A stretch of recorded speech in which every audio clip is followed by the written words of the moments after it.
So last class we were discussing Israel-Palestine issues. Okay. I think audio video is clear. Is audio video clear?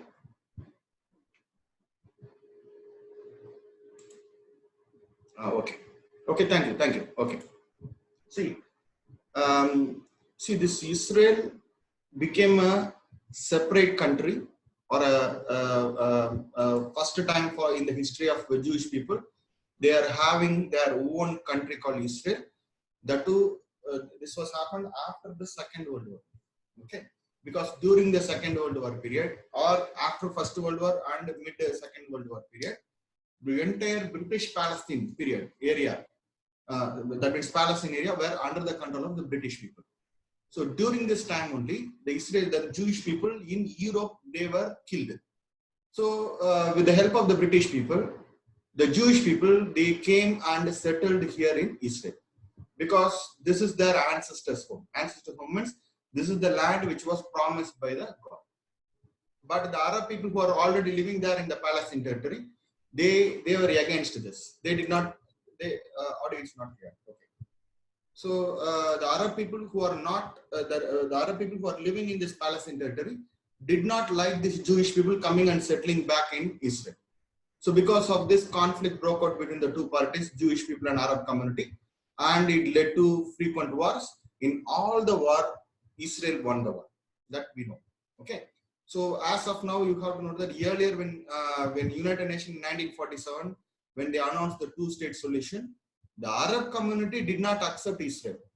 Who are the Arab community? Who are the Arab community who are fighting against Israel? Egypt, Jordan, Syria, Lebanon. These are all the four countries supported by other Islamic countries. They went against Israel, but Israel won the war. Okay. So now you have to note that it is Israel who is not accepting Palestine as their independent country. Okay. So if a country have to become a sovereign country, means that particular country should be accepted as a sovereign country by the neighboring sovereign countries.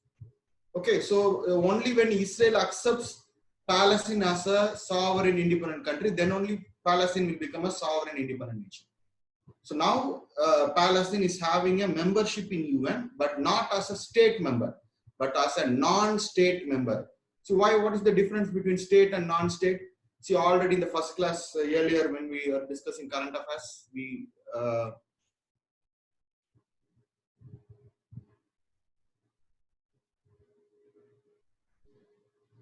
see that we can again do it in the class. Okay, and again I don't want to repeat. Okay, see again all these things we are going to discuss again in the class. By the time I will give you the transcript of all these things. Okay, so now actually I have to complete all this West Asia within 2 classes. So this is my 5th or 6th class, I think. Okay, so the class is dragging.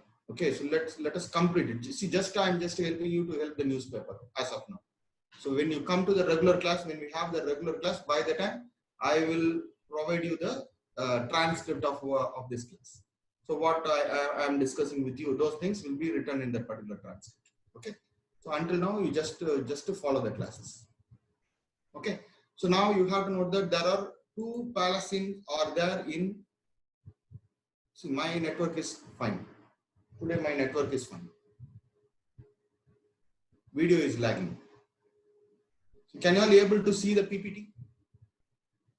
Other students, can you all able to see the PPT? Is the voice clear? Yes. Check on your side, Sultan. Yes. Okay. Okay. Thank you. Okay. We'll continue the class. Okay. So now you have to note that there is 2 Palestine and 1 Israel are there. Okay. So this side of Palestine we call it as West Bank. Why this is called West Bank? Means this is Jordan River. So this is Jordan River. West to the bank of Jordan River, we call it as West Bank. Okay. So this region we call it as Gaza Strip. So Gaza Strip is under the control of. Is audio clear, students? Students, is audio clear? Yes. You check on your side, please. Okay. Thank you. We'll continue the class. Yes. Okay. So this is called Gaza Strip. This is called West Bank. Okay. Okay. So this is West Bank. This is okay. Okay. So this is West Bank. This is Gaza Strip. This is Israel. So West Bank is under the control of a party named Fatah. F-A-T-A-H. Fatah. And Gaza Strip is under the control of a party named Hamas.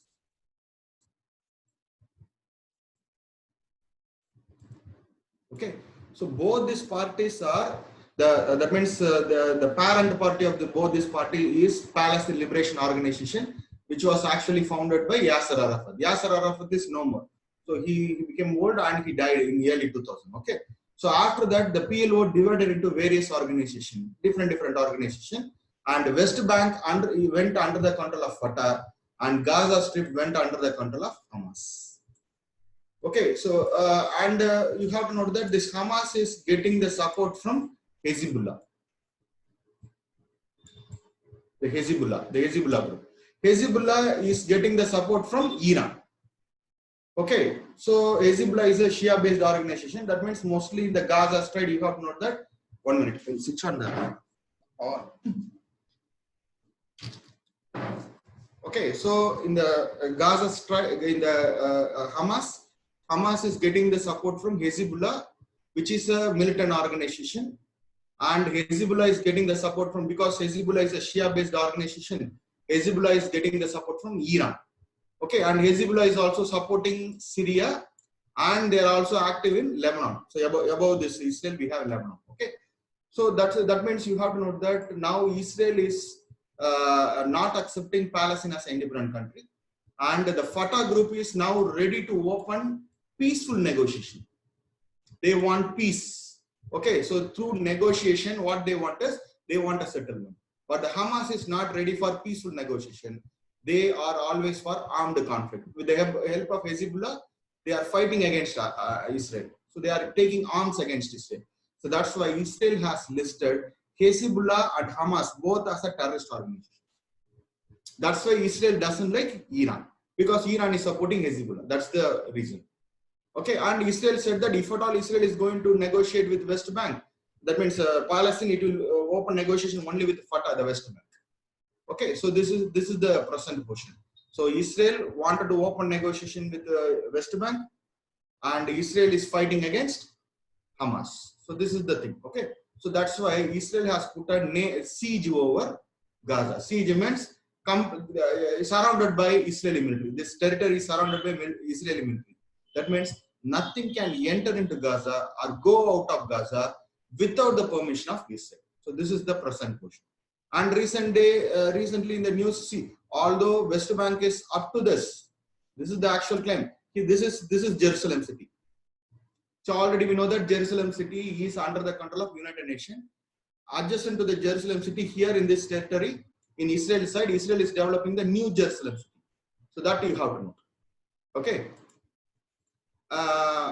So New Jerusalem city, see, according to Israel, Jerusalem is the capital city of Israel. But world countries doesn't accept Jerusalem as the capital city of Israel. That you have to know. But US openly last year said that Jerusalem is the capital city of Israel. This invited a non-binding resolution in United Nations General Assembly. Because in United Nations General Assembly, all they can do is they can pass a non-binding resolution. Non-binding means this resolution cannot be implemented with force.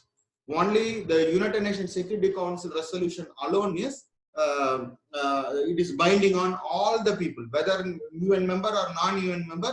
They have the ability to make them to accept that particular resolution. But United Nations General Assembly's decision is a non-binding. It is a resolution, yes, but it is a non-binding. Non-binding means you can't enforce that particular. Okay. So, so this is the present thing. Okay, so now what happens is in the West Bank also. So although West Bank is up to this, in West Bank, Israel is now is settling its people there in West Bank. So now recently in newspaper, this week's newspaper, the news was that Israel want at least 30% of the area from West Bank. So Israel is occupying that particular territory because of its safety and other concerns. They want this territory. So this is the understanding. So UN is now under the control of Jerusalem. The new Jerusalem city is already built by Israel. No country accepts Jerusalem as the capital city of Israel because Jerusalem is a disputed territory. It is under UN's administration. Because this Jerusalem city is a holy city for Jewish community, Islamic community, and also for the Christianity.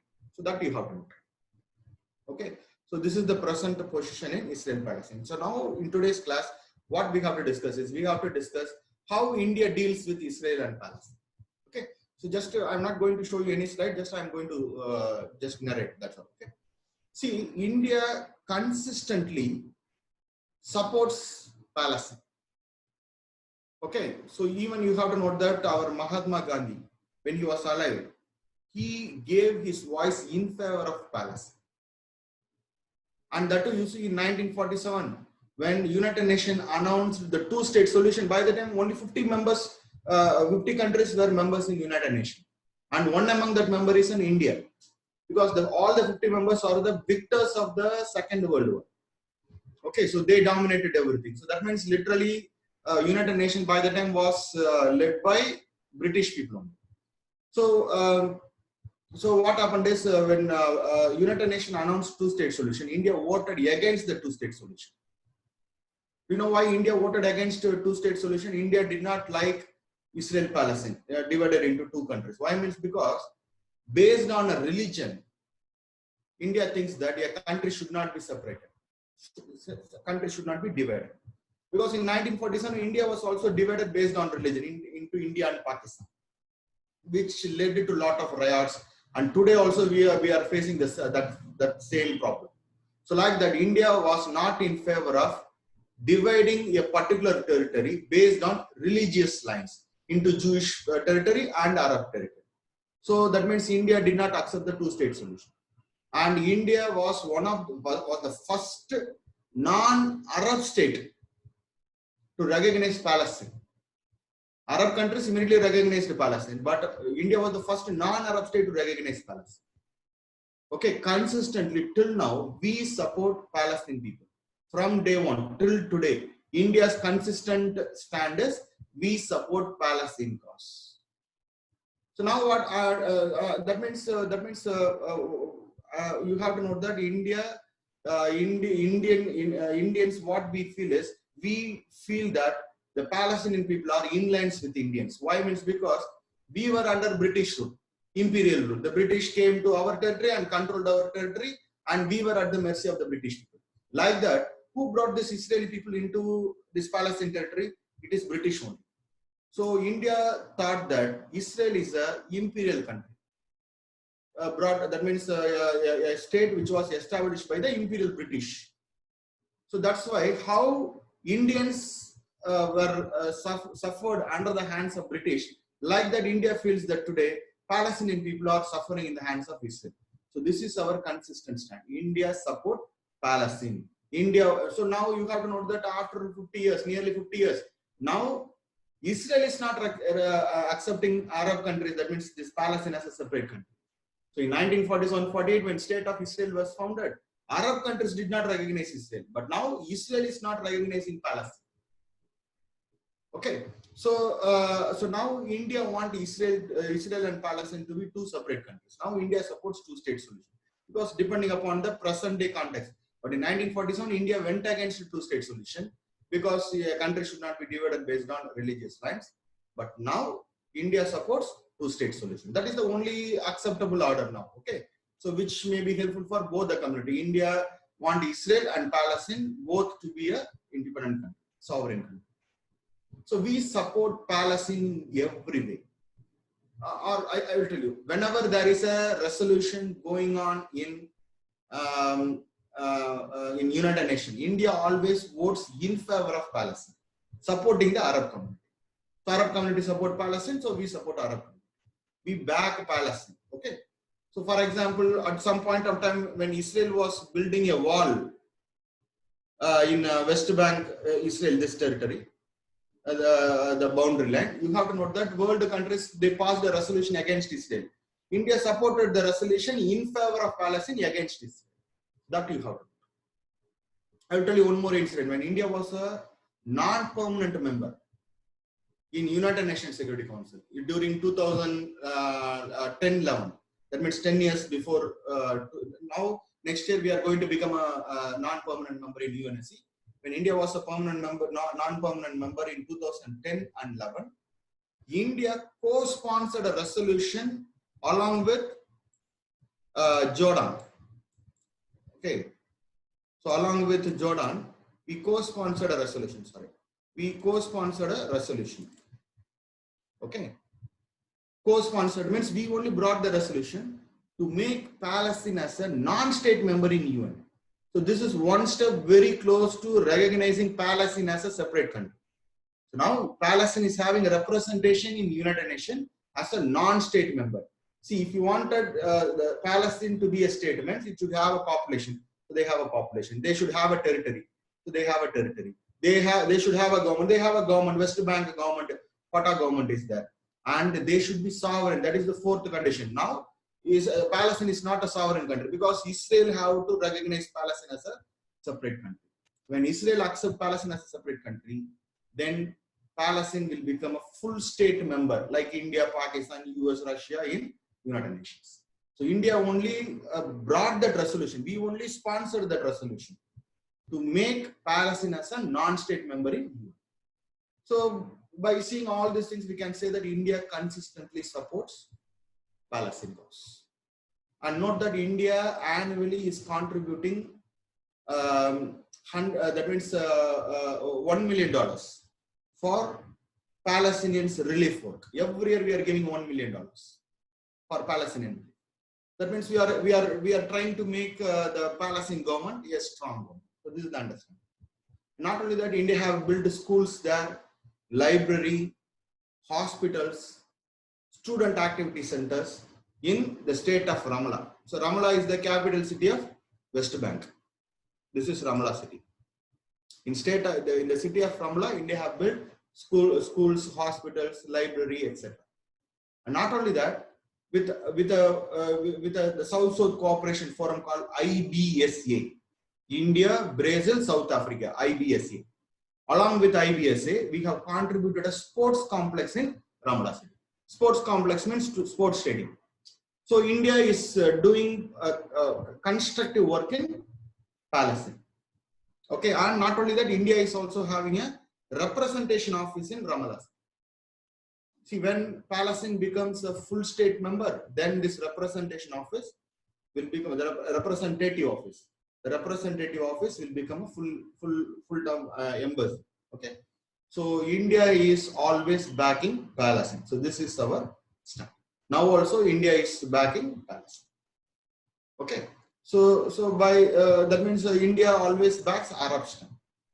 But nowadays you see in the last 2-3 decades, we began to engage with the state of Israel. Okay, so we are engaging state of Israel.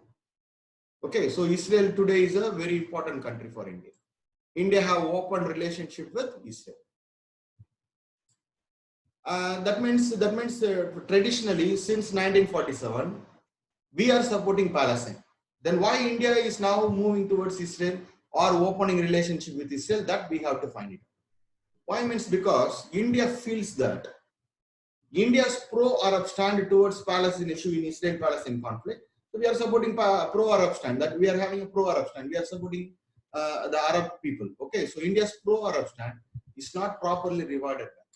Why means because India feels that these Arab countries, they are directly, indirectly, they are sponsoring terrorism. And this terrorism, and they are also supporting Pakistan in Kashmir issue. So that's why India feels that these Arab countries, because we are supporting Arab people should support us. Or at least because with respect to India and Pakistan issue, this Arab countries should remain neutral. But instead of that, they directly, indirectly, they are helping and aiding Pakistan just because that they are having religion in common. That's the only reason. That's why what India began to do is, India feels that this pro-Arab, that means the Arab is not rewarding back India. We are supporting Arab people. Arab people have to reward us back. Instead of rewarding us back, they are going against India by supporting Pakistan. So that's why India started negotiation with Israel. That's why what India is doing now is, if any resolution is passed in United Nations and that resolution is anti-Israel resolution, India never supports that resolution. But for the Palestinian cause, India is supporting Palestinian cause. But if the resolution is targeting Israel, India will not support that particular resolution. So this is a drastic stand or the deviation in our foreign policy, that too after 1990. Okay, so now we have to discuss how India-Israel relationship is developing. What is the reason behind India needs Israel, and why Israel is always friendly with India? That we have to find out. See, today Israel is our defense partner. The second largest defense equipment provider as of now to India is Israel, next to Russia. And for Israel, India is the largest defense partner. So Israel, most of its equipments, it is selling to India.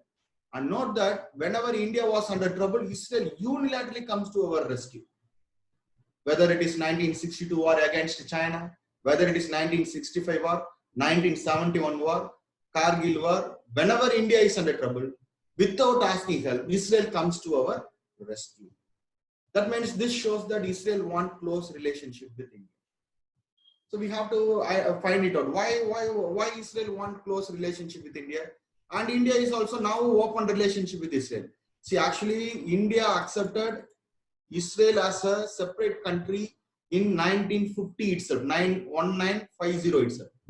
Okay, so 2 years after the formation of Israel, India accepted Israel as a separate country.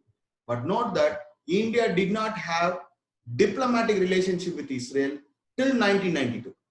Only in 1992, we opened a diplomacy, that means embassy there in Israel. We exchanged representatives, that means diplomats with Israel. Israeli embassy is there in India, Indian embassy is there in Israel, only in 1992. That means the first 4 decades, India, Israel, there was no development, no bilateral development, no formal bilateral relationship was established between India and Israel. Why? Means because India supported Arab stand, India supported Palestine on one side. On the other side, India felt that Israel is an imperial country. And Israel, US are allies, India, US doesn't like each other. So that's why we did not open any relationship with Israel. But despite these things, Israel was always friendly with India. Israel always comes to a rescue without asking help. We will not ask help. When we are under trouble, Israel comes to India to our help. So why Israel want India to be a friendly country? So even last class we discussed, during this, when US issued a statement that Jerusalem is the capital city of Israel, a resolution was passed against that US statement. All the world countries supported the statement against US. That means world countries did not recognize Jerusalem as the capital city of Israel. And among the world countries, India is one such country. India also voted against US statement. Okay, but when the Israeli prime president came to India, he immediately said that first line he said was, Israel is now coming to look for a friend, like that they said. That means Israel is telling that now I am coming to make friendship with India. Already India and Israel have become friends. Now I am coming to a friend's country only. Like that only, the first statement he issued was this statement only. Israel has come to develop the friendship with India. So Israel want India to be Israel's friend. So we have to find out why Israel is helping India. We are not open diplomatic relationship with Israel, but we are supporting Palestinian cause also. But then why Israel want friendship with India? For that we have to analyze. See, number one, and not only that, India and US are not good countries. That means good friends by the time, the early first 4 or 5 decades. Only after 1998, India and US became friends. So Israel and US are close allies. India and US doesn't like each other. So earlier, but yet Israel helped India. Okay, so even when US was supporting Pakistan against India, Israel was supporting India only. So why? Means because Israel have reasons. I will tell you. First reason number one, and in the initial class itself I said, when the state of Israel was founded, 106 countries, people from 106 countries, they came and settled in Israel. And out of the 106 countries, except India, all the other countries, Jewish people were mistreated. They were not treated properly in the country, except the Indian Jewish people. Only one among the 106 countries said that in India, we people lived happily. So just to live together only, we are migrating from India to Israel. We have no other cause to come out of India. like that, the Jewish people who are living in India said to Israel. So Israel have a basic understanding that India is not against Jewish community. This is reason number one. And reason number two, last class itself I said, why these Jewish people were killed. When Jewish people began to contemplate things, they found that if a country is under dictatorship, the people doesn't have rights. If the people doesn't have rights, means their life is under danger. That's why the Jewish people were killed all over Europe. So that's why Israeli people finally found that democracy is the best form of government, because in a democracy, the people will enjoy democratic rights, which includes right to life, liberty, etc. All the other things, etc. People will have power. People only will select the government. So the government will be for the people, of the people, for the people, by the people. So it is the democracy is Israeli people, the Jewish community felt that democracy is the best form of government. Okay. See, first reason number one is India is the only country among the 106 countries who was friendly with Indians. I mean, Jewish community. We treated Jewish people like our own people. Okay, so we don't have any discrimination in the name of religion. Any religion can thrive in India. India doesn't have any problem. We accommodate all the world countries' religions are India, including Jewish. So Jewish people were happy, number one. And number two, Israel felt that democracy is the safest government for all the people, particularly for the Jewish community. That's why the Israeli people, that means the Jewish community of US, they pressurized the US to take democracy as a principle. In their foreign policy, they have an idea to support democracy all over the world and check communism all over. So this is why US went against Russia. That is a different case. And note that India is the world's largest democracy. Okay, India is the world's largest democracy. So obviously Israel, the Jewish Israel, they support democracy. And Israel is a democratic country. And note that in the Indian Ocean rim countries, Africa, Asia, Southeast Asia, Australia, in this, you have to know that India is the only biggest democracy, working democracy. So obviously Israel will open relationship with India. Okay, no need to take notes, just understand. Okay, just understand. Again, we will revisit everything in the class. Okay, in the regular class. Okay, so Israel believes in democracy. India is the only democracy in this area. See, all the African countries are not democratic countries. All the Asian, South Asian, I mean West Asian countries, they are under autocratic rule only, or semi-democracy. Pakistan, Myanmar also, they call themselves a democracy, but they are not democratic countries. India is the real working democracy in this area. So that's why Israel openly is having relationship with India. You can understand, okay? So, so Israel feels that democracy is the only safest government. So only safest country in this region is India. So if people have democratic principle in their mind, the democratic mentality, they won't harm others. They will allow others also to live along with them. They will accept coexistence. Coexistence means I am ready to live with any group of people. I don't have any problem unless they create problem with us. So this particular principle, India is the biggest democracy in the world. The largest democracy in the world is India. So obviously Israel have good relationship with India. And above all these things, you take religion. See, the Judaism is one such religion which doesn't propagate their religion. So Jewish people will never propagate their religion. Only other religion which will not propagate itself is Hinduism. So Hindu people never propagate that. They won't spread their religion. And then no one can become a Jew. Like that, no one can become a Hindu. Okay, so that means, see, the point is in Hinduism, if you want to discuss about Hinduism, I will tell you Hinduism is a way of life. It is not at all a religion. It is a practice. That means it is a way of life practiced by the people who are living in India. That's all. It was never a religion. See, even if you go and take your grandfather or grandmother's horoscope, your grandfather's name will be there, and it will be. They will say that he is not a Hindu. Grandfather name a Hindu. Like that, it will not be there. Okay, I will answer at the end of the class. Okay. So you have to note that our grandfather means Vaishnava, Shaivate, like that only it will be there. Okay, so Hinduism is a collective name. That's all. Okay, so in Hinduism you can accept anything, you can worship anything as a god. Okay, so this is one convenience in Hindu, and you can see, and the only beauty in Hinduism, you have to note that you can worship any god, including Jesus Christ, including Allah, no problem, without converting into that particular religion. But other religion will not accept this. They won't allow to worship other gods.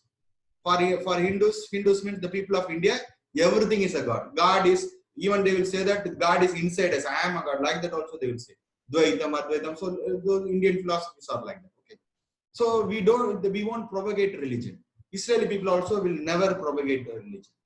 So this is one basic understanding we are having with that particular religion.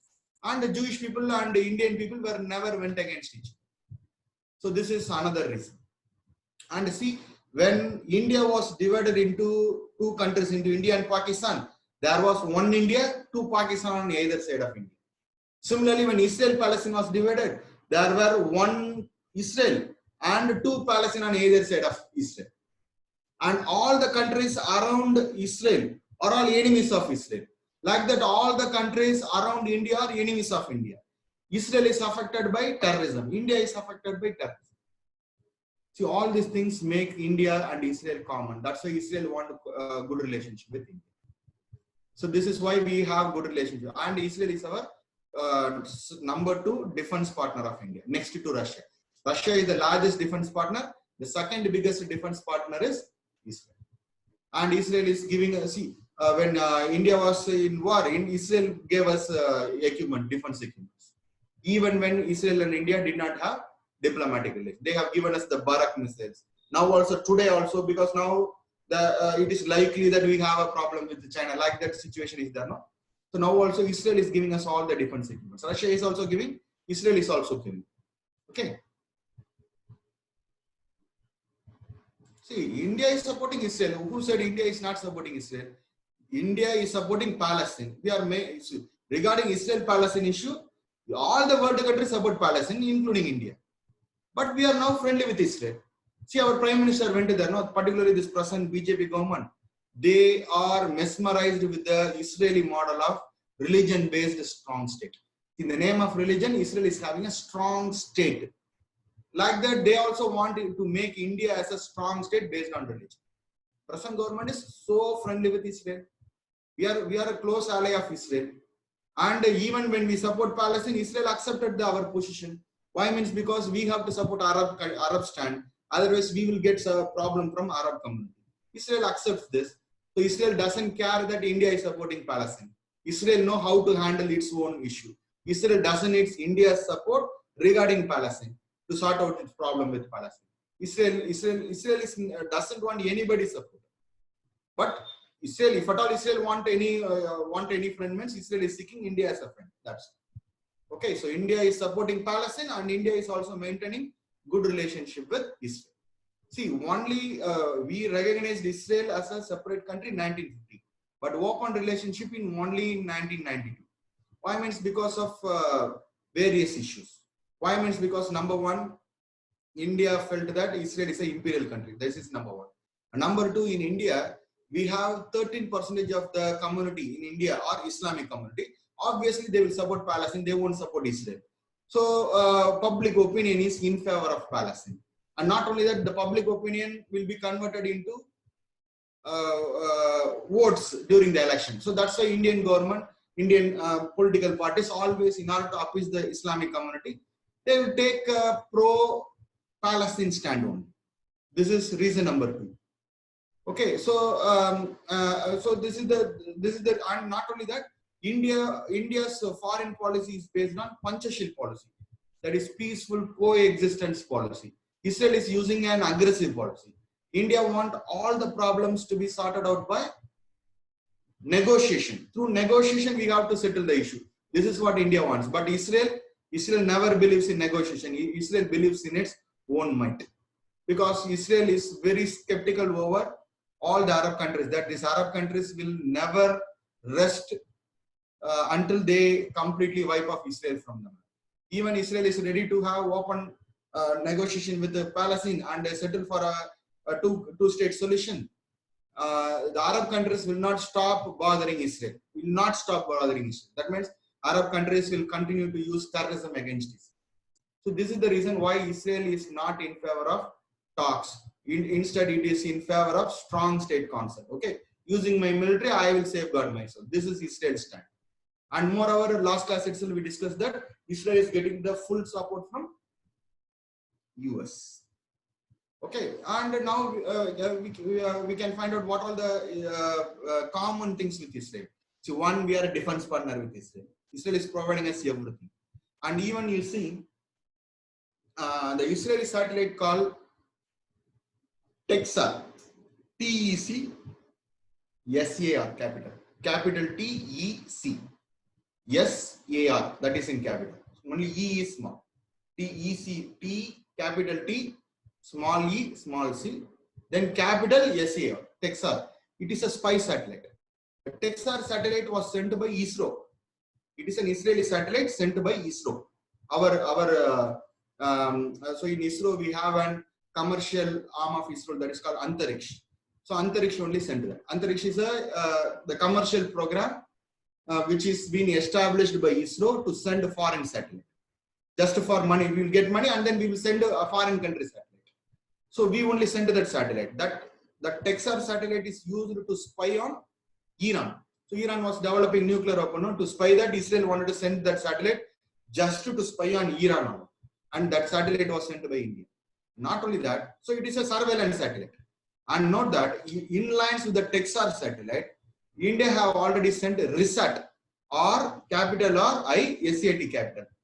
Capital R I SAT, RISAT, R I SAT, R capital I small SAT capital. This RISAT satellite is in lines with TEXAR satellite, and this RISAT satellite is used to for the surveillance of our borders. See, from all the side of Israel, frequently terrorist attack will be there. Okay, particularly from the Gaza side and also from other side also. So these people will attack Israel on every side, and Israel know how to protect its border. Israel is expert in that. And note that India is facing cross-border terrorism, particularly in the India-Pakistan border. So now Israel is helping India in protecting our border, in surveillance of our. Okay, so Israel helps India. And whenever the question of terrorism comes, means Israel helps to India. So Israel and India, even when we don't have diplomatic relationship, in 1970s itself, during Indira Gandhi regime, the Israel's Mossad is a secret agency of Israel, and Indian RA, research and analysis wing, they had understanding. They will share intelligence with India. See, in the world, Mossad is having the world biggest network. Not even CIA. It is Mossad. Mossad agents are everywhere in the world. Okay, the lucky thing is we are not against Israel. That's why Mossad is not against India. So we are having good relationship with Mossad. That's all. Okay. So whenever there is a terrorist attack, Mossad will immediately inform this to Indian authorities. And not only that, during the Mumbai terrorist attack, the Israel dispatched their anti-terrorist squad, and they were waiting outside India's border. Okay, so they are ready to take over that particular mission, because in the Chhatrapati Shivaji that terminus, railway terminus, this terrorist entered that particular terminus, kept some of the innocent population as hostage. We all know that. So Israel said that if Indian government allows it, they will handle this, because they are expert in this particular thing. In India, terrorist attack is there, frequent terrorist attack is there. But once in a month or 2-3 times in a year only terrorist attack is there. But in Israel, daily terrorist attack is there. So they know how to handle terrorist issue. They know how to handle hostage. But Indian government did not allow them, because normally we should not allow the foreign country people to come and handle our situation. So Israel is a friendly country to India, yes. So if you allow Israeli that means special squad to enter to handle our hostage situation, means they will be giving more importance to neutralize that particular terrorist people. Okay, But Indian forces' top priority is rescuing our innocent people, the hostage. And not only that, if we allow Israeli squad and something went bad, means the opposition party will blame the government, telling that you are unable to do anything. This shows your inability, like that they will say. So they will say that the government is not capable. So, but anyway, Indian forces only handled the Mumbai terrorist attack, but Israeli, the commando, the head, he gave his expertise there. He gave all the advice to India. Okay, he did not enter India outside the border. He was waiting and he was giving all the required support to India in terms of how to handle and to analyze the situation. He gave a plan. So that you have. So Israel and India are close partners with respect to terrorism. That you have. And then coming to science and technology. In science and technology, India and Israel jointly, now we have signed a lot of agreements, and jointly we are investing in research and development. Okay, particularly in information technology, nanotechnology, and biotechnology. Okay, so these three technologies. And what is the advantage of having collaboration with Israeli means? Israeli people have money, number one, and number two, they are the experts also. Most of the world biggest scientists are Jewish community only. So we can have the first-hand experience. That means the best experience with the best people in the world. In terms of, yes, I'm coming to that. Next is agriculture. In terms of agriculture, Israel is helping India in drip irrigation, micro irrigation, horticulture, etc. Okay, so because Israel is a desert, they know how to maximize the benefit with the minimum number of water. That means minimum level of water. Okay, so Israel, although it's a desert, is an agriculture country.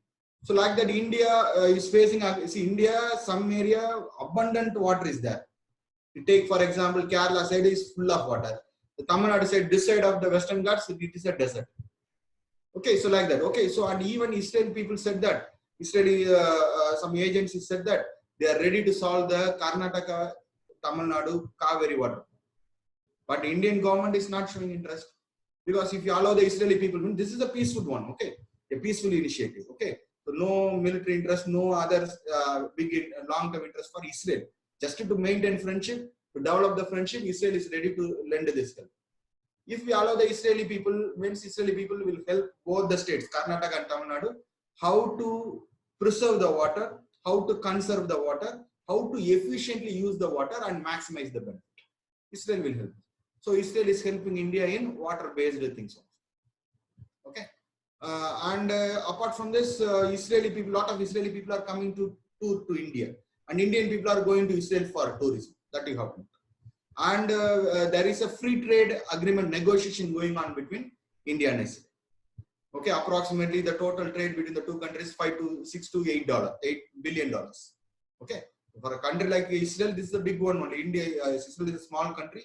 $68 billion is a good deal only. Yes, but a free trade agreement is there. If the free trade agreement negotiation concludes, means then the trade level between both the countries will increase.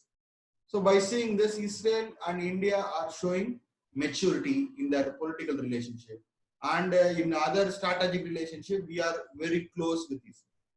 Particularly with respect to terrorism, India and Israel are close partners.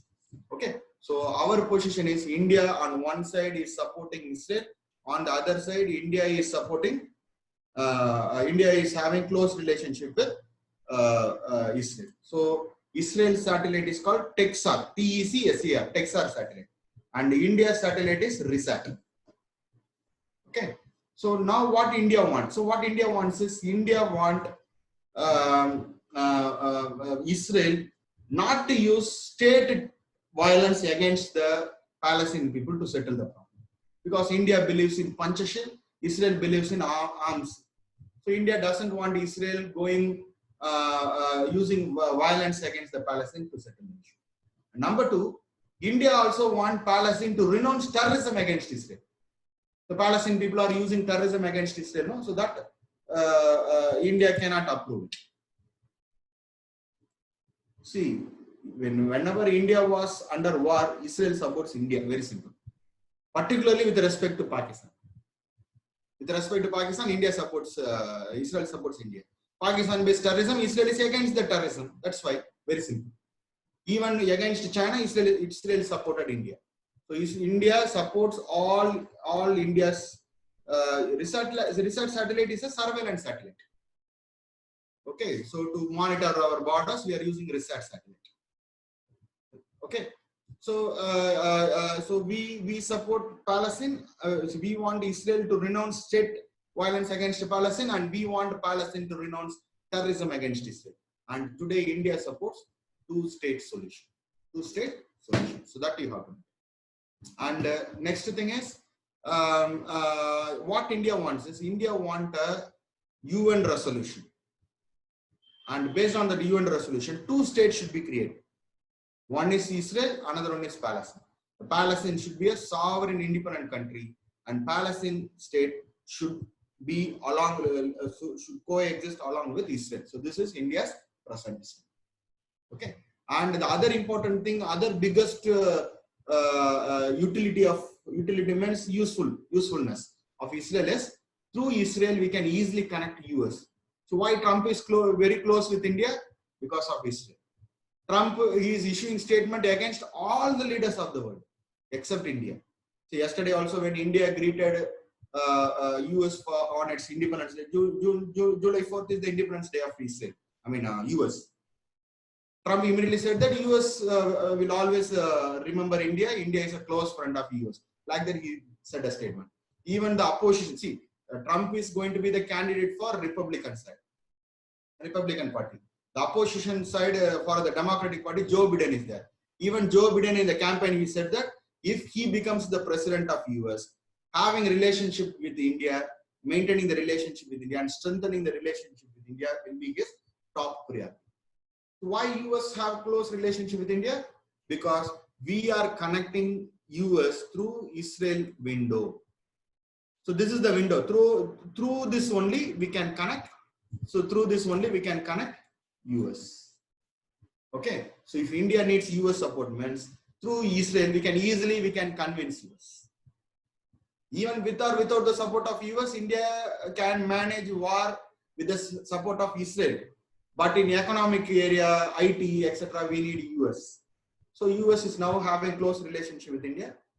That is the biggest credit goes to Israel. Because India and Israel are friends, it is very easy for US and India to maintain friendship. So this is all about India and Israel Palestine. Okay. So if you have any doubt, means you can ask about Israel Palestine issue. If you have any doubt, you can ask about Israel Palestine. And after this, we can move to the next topic.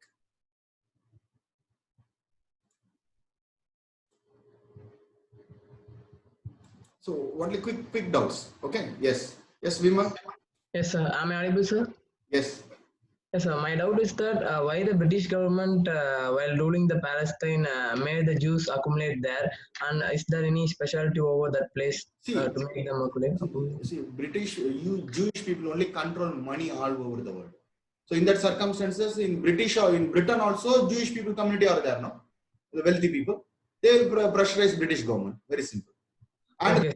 People were killed by Germany. British is against Germany. So automatically they are friends. Okay, sir. My second doubt is that in 1992, India set up a diplomatic relationship with Israel. Yes. Yes. Are there any special things that happened before the? Yes. See that important question. Okay. So why India developed a good relationship with, that means developed diplomatic relationship, that too why 1992? Because the long serving net security provider of India, Russia, Soviet Union is no more in 1990. Okay, Soviet Union was our net security provider. It is disintegrated. So now only India felt very vulnerable. If anyone comes to problem with India, means then how India will survive? So India needs defense equipments. We don't know when Russia will recover, the new Russia will recover. So that's why, and Israel always supports India. So it became easy for India to open relationship with Israel. That's why India opened relationship with Israel. Thank you, sir. Not only that, India also unveiled its LPG policy, liberalization, privatization, globalization. That means in terms of India opened our market. Jewish people were the biggest people. That means commercial, in terms of commercial activities, business people. So obviously we need Israel support. That's the reason. Okay, sir. Thank you. And then Sivapriya. Good morning, sir. Sir, Yes. I have a doubt. You told that to accept the sovereignty of any state, the neighboring countries should accept. So, in Yes. case of Israel, Syria, Lebanon, and Egypt, they do not recognize Israel, no, sir. Then how it could be a See, that was in 1948. After Egypt signed a deal with Israel, Jordan signed a deal with Israel. See, if the other party is not a party, means how will you sign a deal? 1967, like that, some 1973, some war that was. peace treaties? No, sir. Peace treaties. Yes. Okay, sir. And one more doubt, sir. Does Russia has any part in this Israel-Palestine issue, sir? See, Russia doesn't involve in this Israel-Palestine issue, but with respect to Israel, Russia doesn't have any problem. Yeah, Okay. except Arab countries, all other countries have good relationship with Israel. Very simple. Okay, sir. Okay, sir. That's all, sir. Okay. And then Archana. Hello, sir. Yes. Sir, does India and Israel share any regional forum, and do we have any defense military exercises? Defense military exercises are there. No regional forum is there. Okay. So directly, bilaterally, we are having direct relationship with Israel. That's all. Okay, sir. Thank you. Okay. And then Sri Darshini.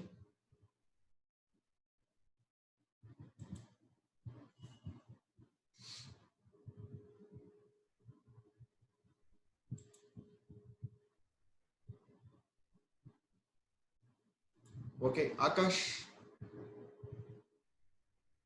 Good morning, sir. Yes, Akash. Sir, if Israel and indirectly promoting regionalism, then how come US is a close ally of India, sir? Again, come again. Sir, if Israel and India are indirectly promoting regionalism, then how come US is a close ally of India? What do you mean by regionalism here? Sir, you said that the present government is strongly promoting Israel Hinduism and US are by following Israel. See, the point is Israel and US are friends. India and Israel are friends. So friend of friend is friend. Very simple. What is the issue here? I am not able to understand. Israel is a Okay, sir. Israel and US are friends. So India and US are friends. What is the problem? But you will. But Okay, so thank you. okay.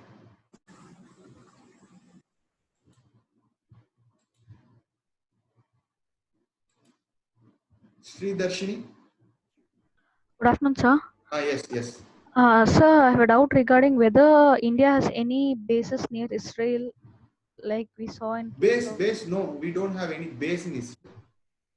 Okay, I sir. don't think so. But we are having defense relationship. Okay, Israel, we don't have any base. Okay, sir.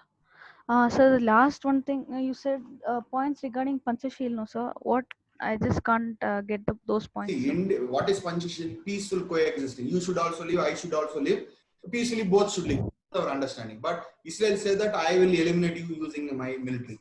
That idea. So our idea is not going together. That's the understanding. So peaceful settlement of disputes. Israel believes in military. Okay, sir. So this is, can I assume that this is the only difference between Israel and India, or This is the only any other difference. difference? No, this Okay, is the sir. main difference, only difference. Otherwise, Okay, India and Israel are together only. Point is, with Okay, sir. respect to Palestine, we are against each other. Okay, sir. Palestine, Thank you, Israel is sir. not recognizing Palestine. That's all. Okay. And then Ashwini. So no more questions. Next we'll move. Okay, Ashwini. Hello, sir. Good morning, sir. Yes. Sir, my question is, sir, please explain about Israel satellite and Indian satellite, sir. Once again. See, Israel sent a satellite launched by ISRO. We only send Okay, the sir. satellite. The satellite is Israel satellite. Okay, sir. Normally, satellite means we will think about the rocket. Rocket is ours, but the satellite is Israel satellite. So Israel sent that particular satellite to spy on Iran. We only sent that satellite. Launched by ISRO, sent by Israel. Okay. And we are also developing one satellite called RISAT satellite. That RISAT satellite is Texar satellite, Indian version of Texar satellite. That is also used for surveillance, for surveillance, for the surveillance of our borders. We have border dispute with the Pakistan. Yes, sir. Frequently, those people are entering into India illegally. To watch that, India is using that RISAT satellite. So compared to earlier years, now no cross-border terrorism is there. It is not easy because India is closely watching the borders using the satellites. Oh, yes. Oh. Okay, sir. Thank you, sir. And then Sivaranjani, last question. Hello. Sir, my question is, did Britain help the Israeli people, sir, Jews to form Israel? Yes, they only helped the Jewish people to come and settle there in British Palestine. Isn't it Israel land historical land for Jews? Sir? Aren't they there from beginning? No. See, this land belongs to a people. Okay, some people. Okay. After Moses' period, everybody was Jewish. After Jesus, Christianity was also born in the same land. After Prophet Muhammad, same Islam also born from the same land. That means all the people are same, but three different religions born from the same soil. That's the understanding. Okay.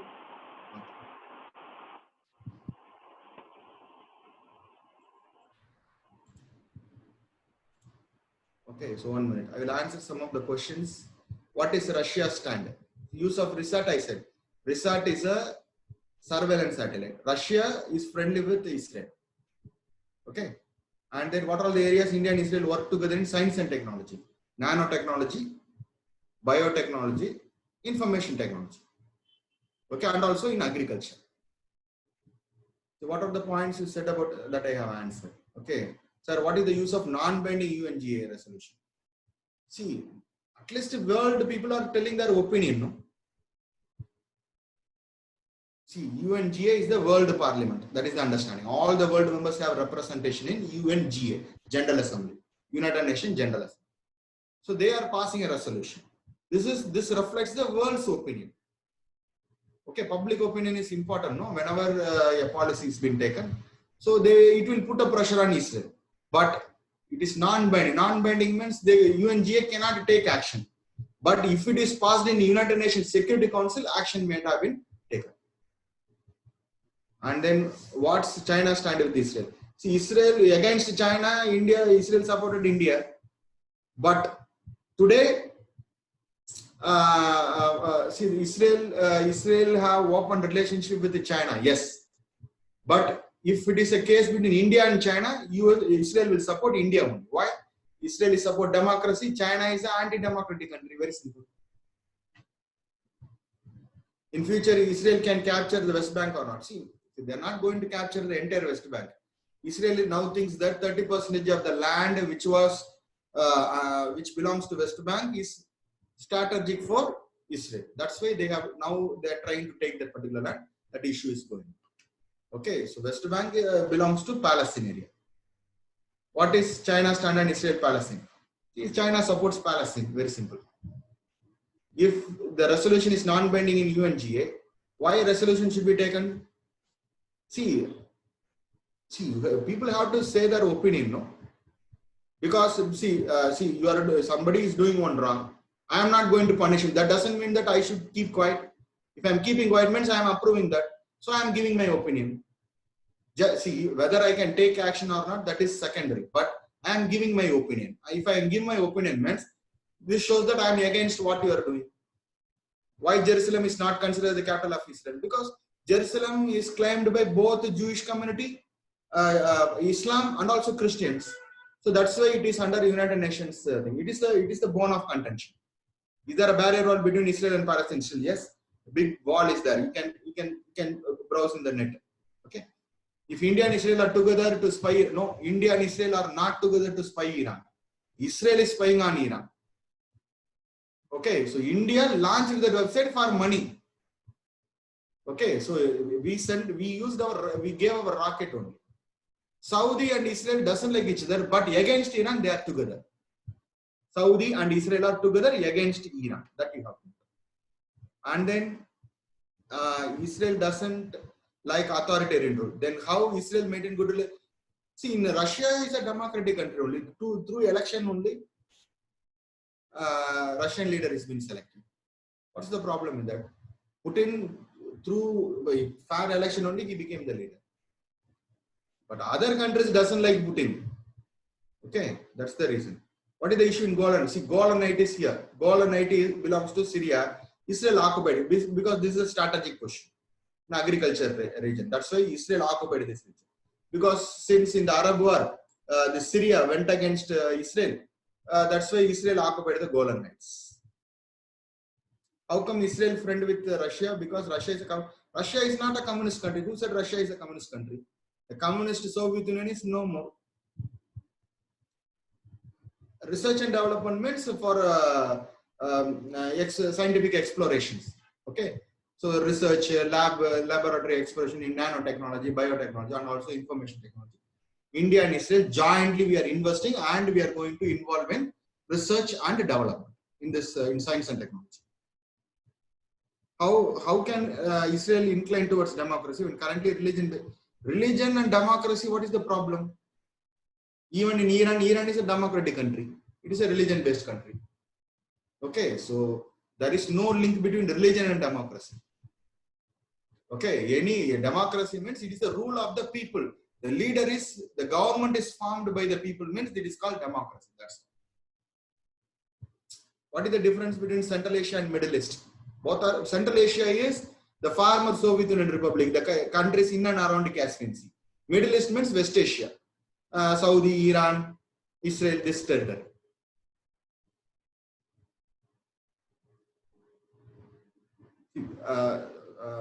Golan Heights belongs to Syria. That's all.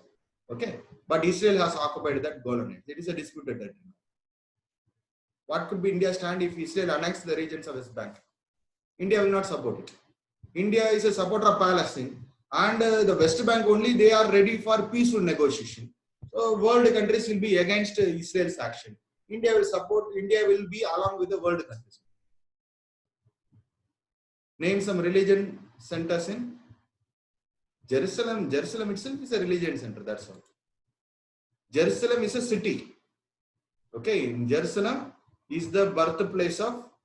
That means from all the three religions have a root in Jerusalem. That's it. Okay.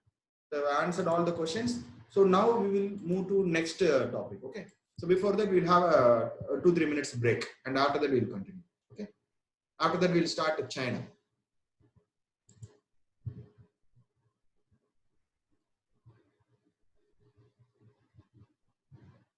Can you see why you are telling secularism? Secularism means non-religion. Israel itself is a religious country. So Israel and secularism, both, that means both are different idea. Israel is a religious country. Secularism means non-religion. Okay. Why you are confusing secularism here?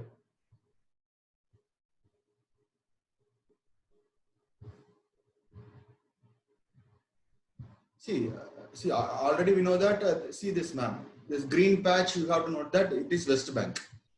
But even in the West Bank, Israel settlement is there. So now Israel thinks that it permanently wants 30% of the Palestinian land in West Bank as Israel, under Israel control, for some strategic purpose or security purpose. That's okay. So we will meet after 2-3 minutes. Okay, thank you.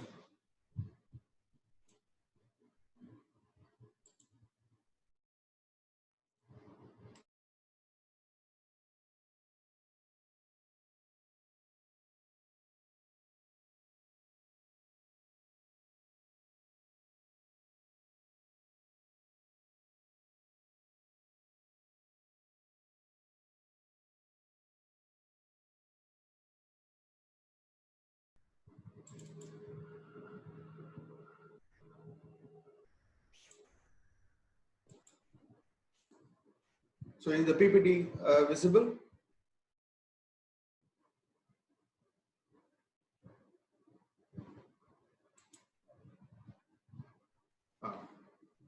So next topic we'll start with China. Okay. See, before getting into China, we should first understand the capacity of China. See, China is a very big country. One of the biggest country in the world is China. Okay, so that you have to know. West Asia over, then for West Asia we have taken 3-4 classes. Okay, so West Asia is over.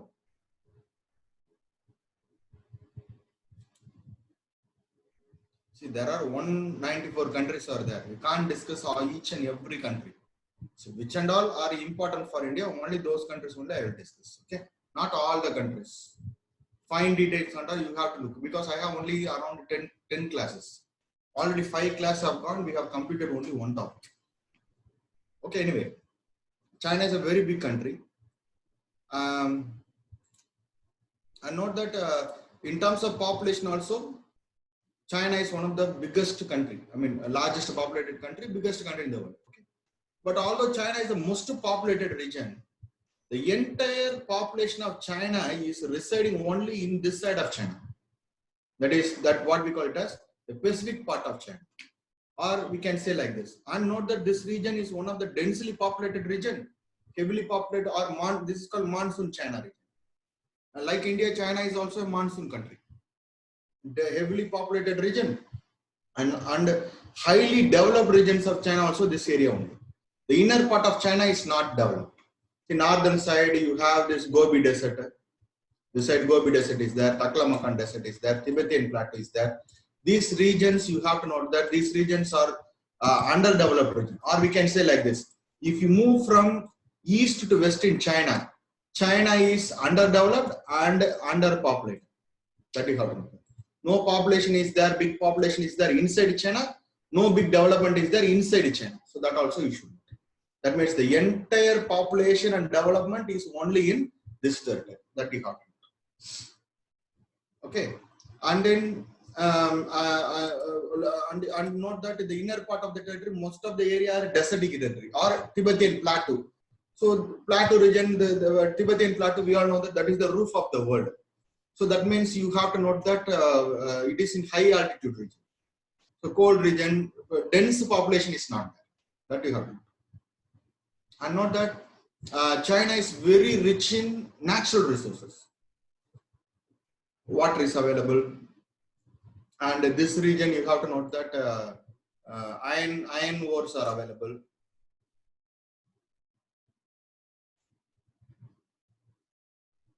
We start. Can you all able to listen? Is it audible?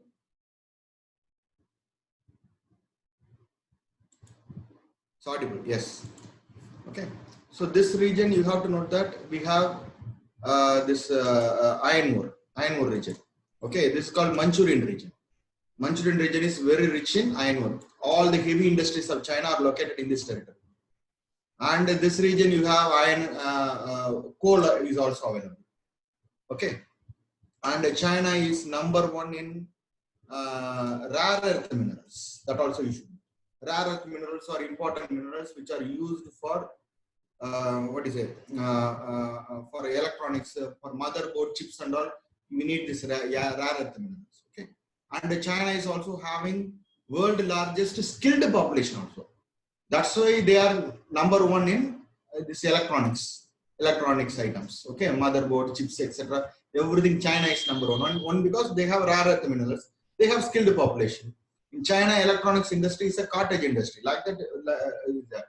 And Chinese products also, the electronic products also very cheaper compared to any other. And note that China is the world largest trader. And particularly, India is also world largest trader. But China is the world largest exporter. India is one of the world largest importer. Okay, so this is the thing. So because of the big exports China is having enormous amount of forex reserves. See, do you know how much India is having foreign currency reserves, forex reserve? It is around $400 billion. But China's foreign currency reserves are $4,000 billion. 10 times higher than what India is having, China is having foreign currency. Okay, because of its excess trade. In India, a balance of trade is negative. For China, it is having trade surplus. That you have to know. So that will vary. Okay, 400, 300, 500. That depends upon. See that will vary. So average 400. That's all. Okay. So always don't go for exact values and all. That are not required. That is irrelevant. Okay. The range is important. Instead, I said $40 billion, then that is wrong. 400, 500, no big difference is there. Okay. So today it will be 500, tomorrow it will come down to 450, and after next month it will come below 400 anyway. Okay. So China is having trade surplus with everything. And do you know that which country tops in automobile production? China. China is number one in terms of numbers. Maybe in technology, German, Japan, South Korean, American, these companies are number one. But in terms of numbers, China is number one. China produce everything. They will copy everything and then they will produce. Patent and all will not, the government will protect those local companies. That we have. And coming to the political part, China is a communist country. Only one party is allowed in China. That too, Communist Party. Within the Communist Party, you have to note that foreign currency. China exports everything to world countries, so it earns a lot of money. Have more foreign currency, around $4,000 billion, 10 times higher than India. Okay, so China is a communist country. Within Communist Party, 100% democracy is there. That means if you are a member of Communist Party, you can in the meeting, communist meeting, you can raise any issues. Okay, you will be heard. But outside Communist Party, from outside, you should not criticize the Communist Party or the nation country. If anybody criticizes Communist Party of China or anybody criticizes the Chinese government, he's finished. That's all. He will be thrown into jail. They are against democracy. That also, the Hong Kong, we all know. See, Hong Kong, it was under British rule for nearly 100 years. The lease to British ended in 1997. After that, the Hong Kong became a part of China. But they had one country, two system of government. Because in China, they had a communist government, but in Hong Kong, they have a liberal democratic government. So now China wanted to have one country, one system. That's why China, Hong Kong now issue is going. The Hong Kong people are not ready to accept the Chinese communist system or the dominant communist system. Okay, so no freedom. That means in China you have to know that you have to listen to Chinese government. That's all. See, that's why when people are analysts are telling like this. Even in Wuhan, when this coronavirus broke out in Wuhan, it was easy for the Chinese government to contain that particular thing. Why means because when the Chinese government said lockdown means everybody have to be inside the home, not like Indians. Okay, so what other people are doing, we are taking the bike, going everywhere and then seeing and getting beating from the police. No, not like that. In India, we won't listen to the government. In China, you have to listen to the government. Otherwise, you won't be there to listen to the government. So that, like that, China is a very tough country to live. That's the point. Is audio okay?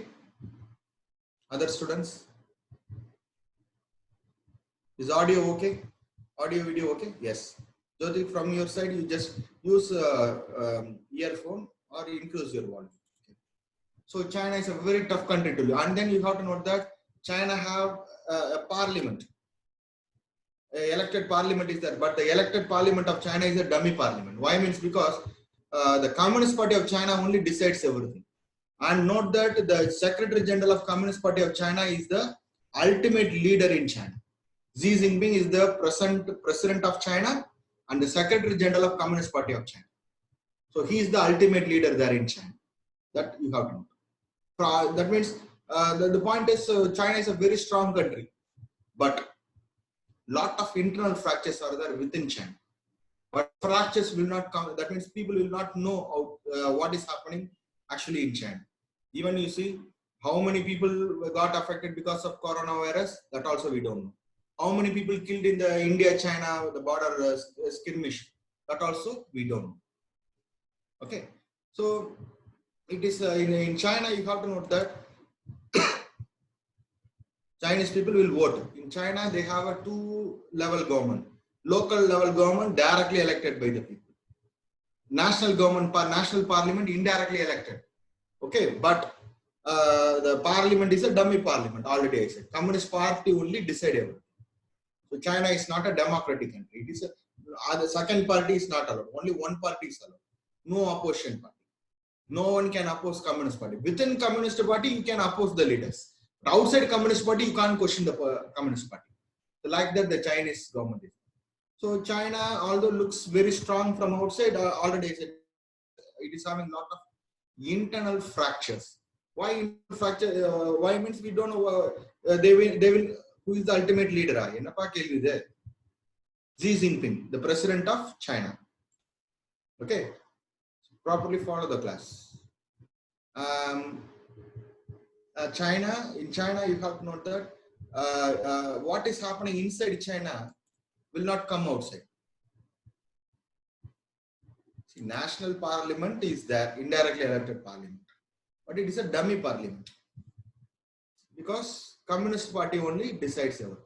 So if you have doubt, means you keep the doubt for the end of at the end of the class. Okay, I will answer. Okay, so allow me to move. Okay, so China. See, I'm not answering questions. If you have audio video problem, you just give a message in chat. Otherwise, you can keep all your questions at the end of. I will give you enough time. Okay, I will answer. Okay, so China, you have to note that everything is controlled by China.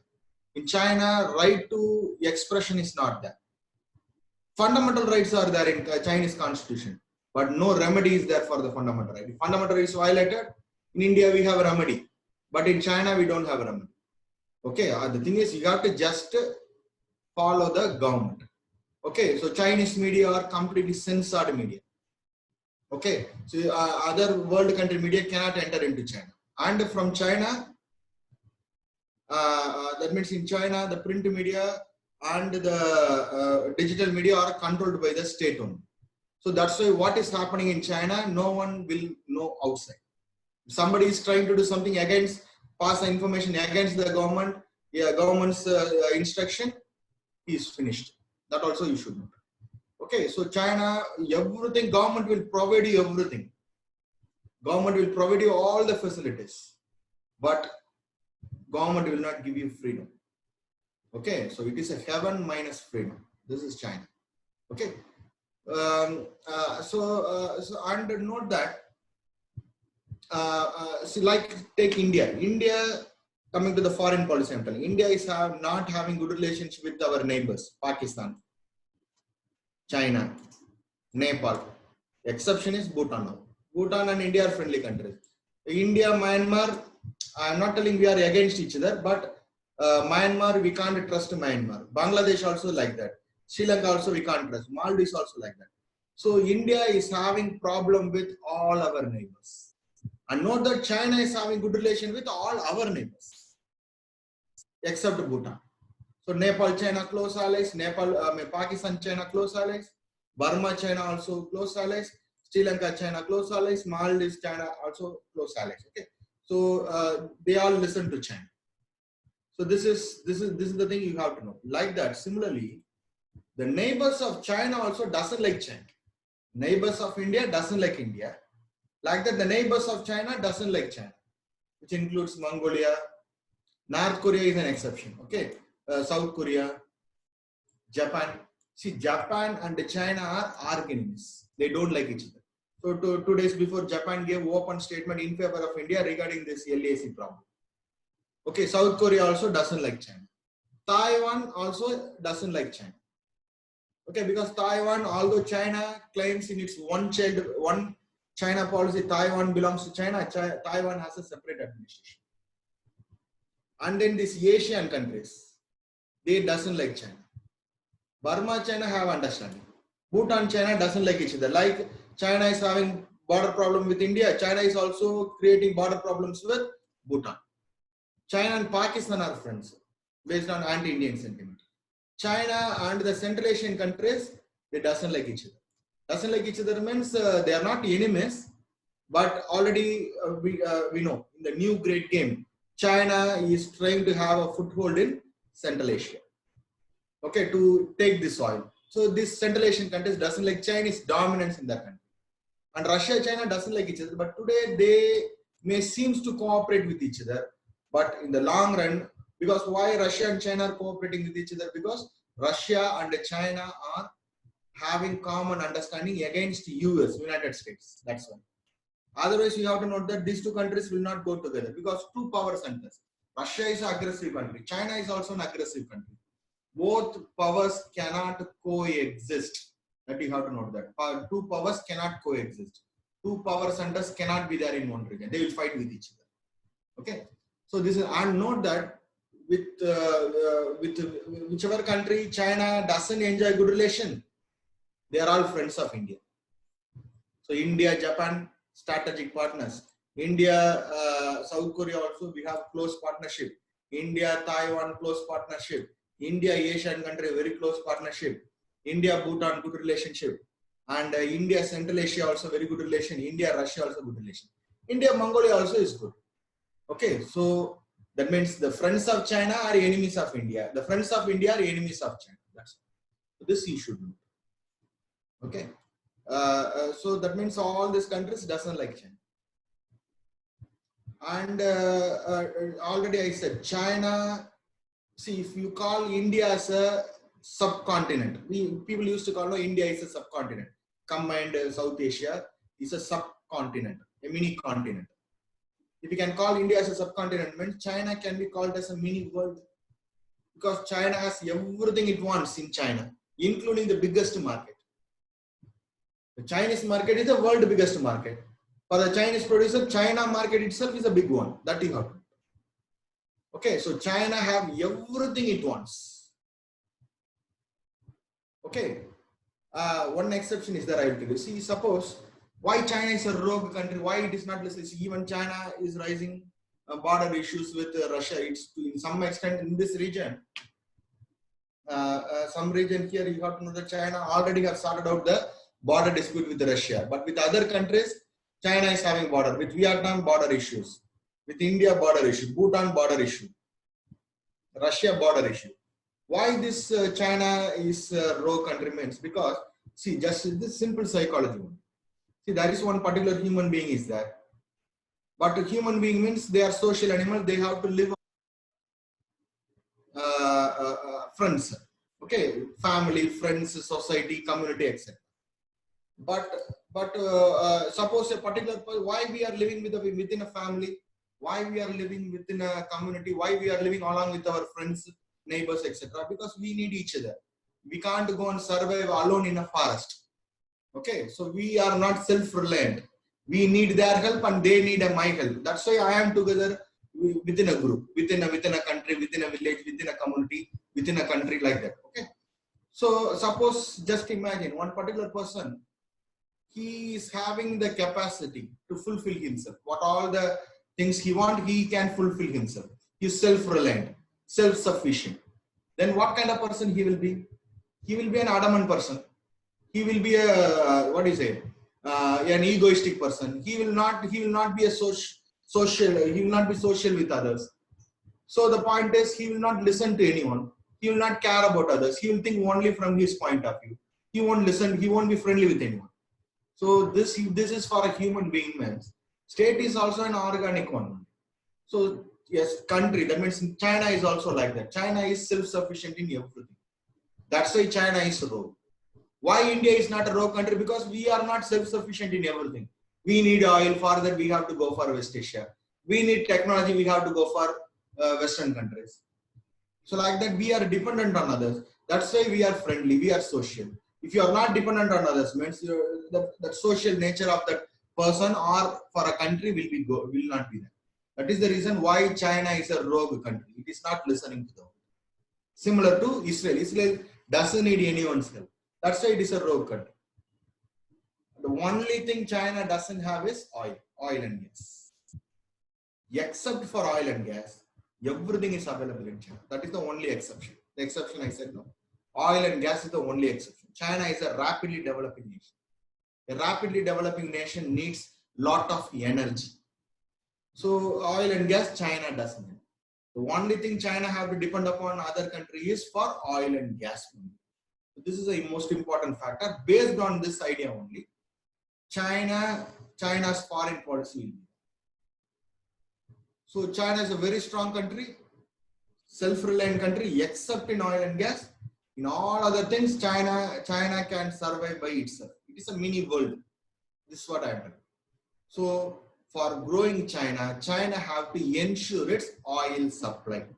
So this is the only problem China is having. Note this. Only problem China is having is it has to depend upon oil and gas from other countries. Why it is a problem means because it is not a big problem for India, but a big problem for China to get the oil and gas. Why means because so earlier to that, this region was completely under the control of Russia. Tajikistan, Kyrgyzstan, Kazakhstan are all Russian, Soviet Union only. So since 1950, since the formation of the PRC, People's Republic of China, what happened is China's biggest problem is it doesn't have a reliable access to Indian Ocean. It wanted to access Indian Ocean. Why it wanted to access Indian Ocean? If anybody can access Indian Ocean, means you can buy oil from any of these countries, Africa, West Asia, etc. Easily can import. But accessing West Asia is the biggest problem for China. Why means because it has to pass. This is South China Sea. This is one issue, and it has to cross through the narrow Malacca Strait. This strait is called Malacca Strait. The point is, all the countries around this strait are all friends of US and enemies of China. That means China cannot depend on them. Suppose US and China are going for war, means what will happen is, what US will do is, US will send 2 ships and block this territory. It will not allow the Chinese ships to cross this Malacca Strait.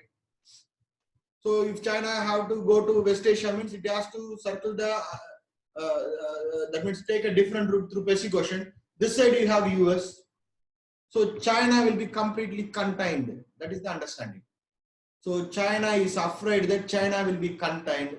China's Malacca Strait route will be cut down. So this is the understanding. You ask all the question at the end of the class, okay? Trying to have control over South China, see which one. See, one by one we will discuss. Don't worry, I am going to discuss everything. Okay. Now only we are discussing the introduction. What China wants. What is the ultimate aim of the Chinese foreign policy? Yes, it should have a reliable access to Indian Ocean, because this region is a you have to know that this region is a problematic region for China. Why means because this route is a narrow route. Through this only China have to access everything. So, but China, US can easily block that particular route. These countries, Southeast Asian countries are friends of US. Okay, so this is we can call this region as the Achilles heel of China. The weakest point of China is this region. This is the weakest point of China. Okay, and what is this island? This is Andaman Nicobar. Okay, at the tip of Andaman Nicobar, this region is called Indira Point. In Indira Point, we are having our Eastern Naval Command. See, our land is thousands of kilometers away from Andaman. Why we should have our naval command in Indira Point? Why means because if China creates any problem with India, Indian ships will go and block this territory. So China's supply line will be completely cut off. China cannot get oil and gas, and not only just oil and gas. China have to access Africa for raw material. Hey, in Indira Point also, you have to note that Indian ships are there. Okay, just to check it. So in Indira Point in Andaman Nicobar, we are having it.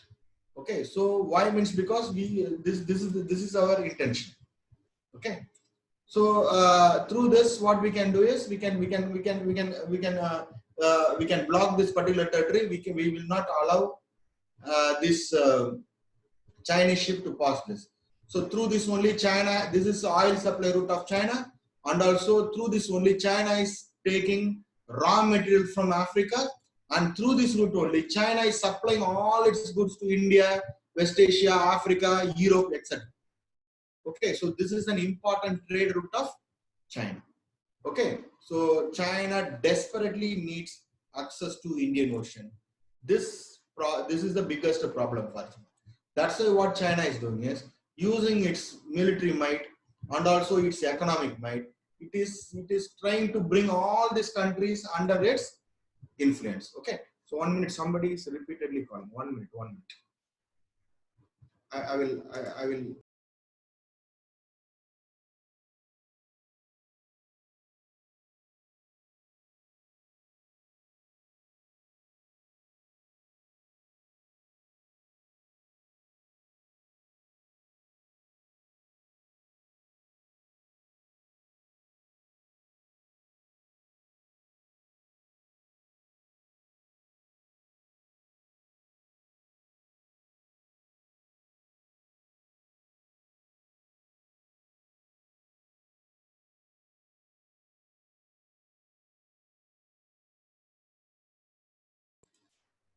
Okay.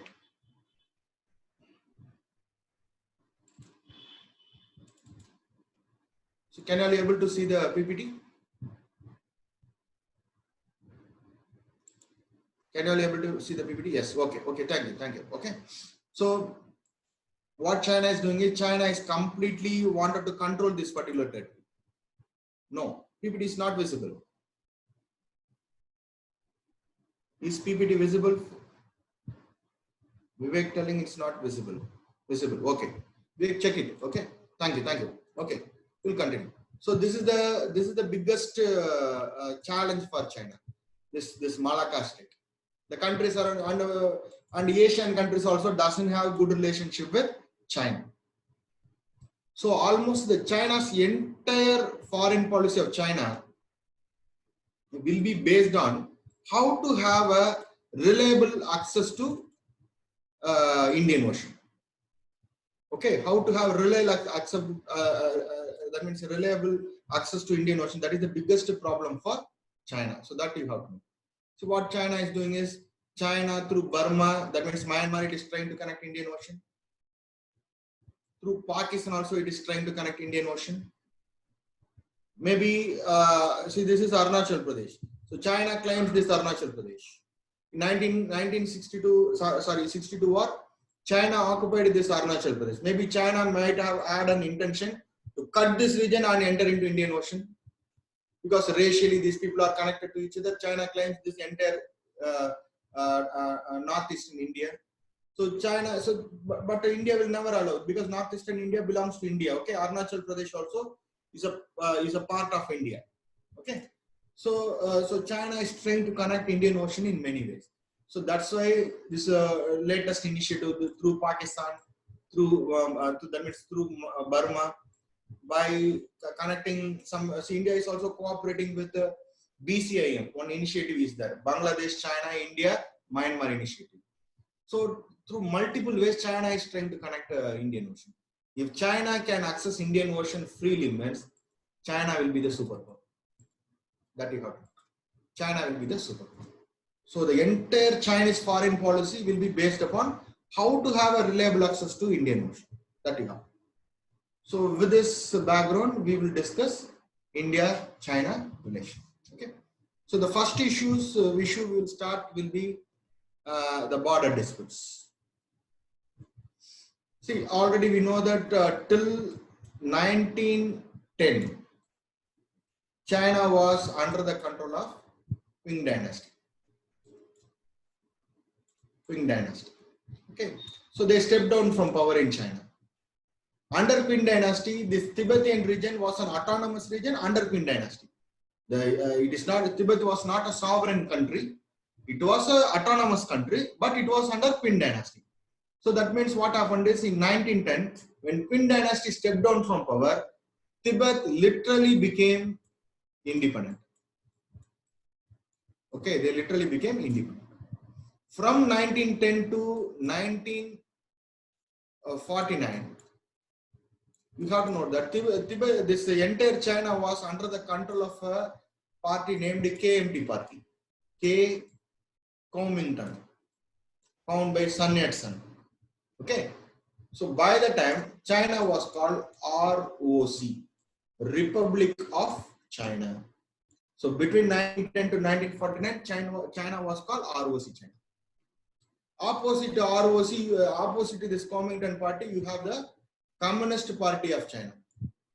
Communist Party. Okay, the communist guys. Communist people are left wing. This KMT party is a right wing party.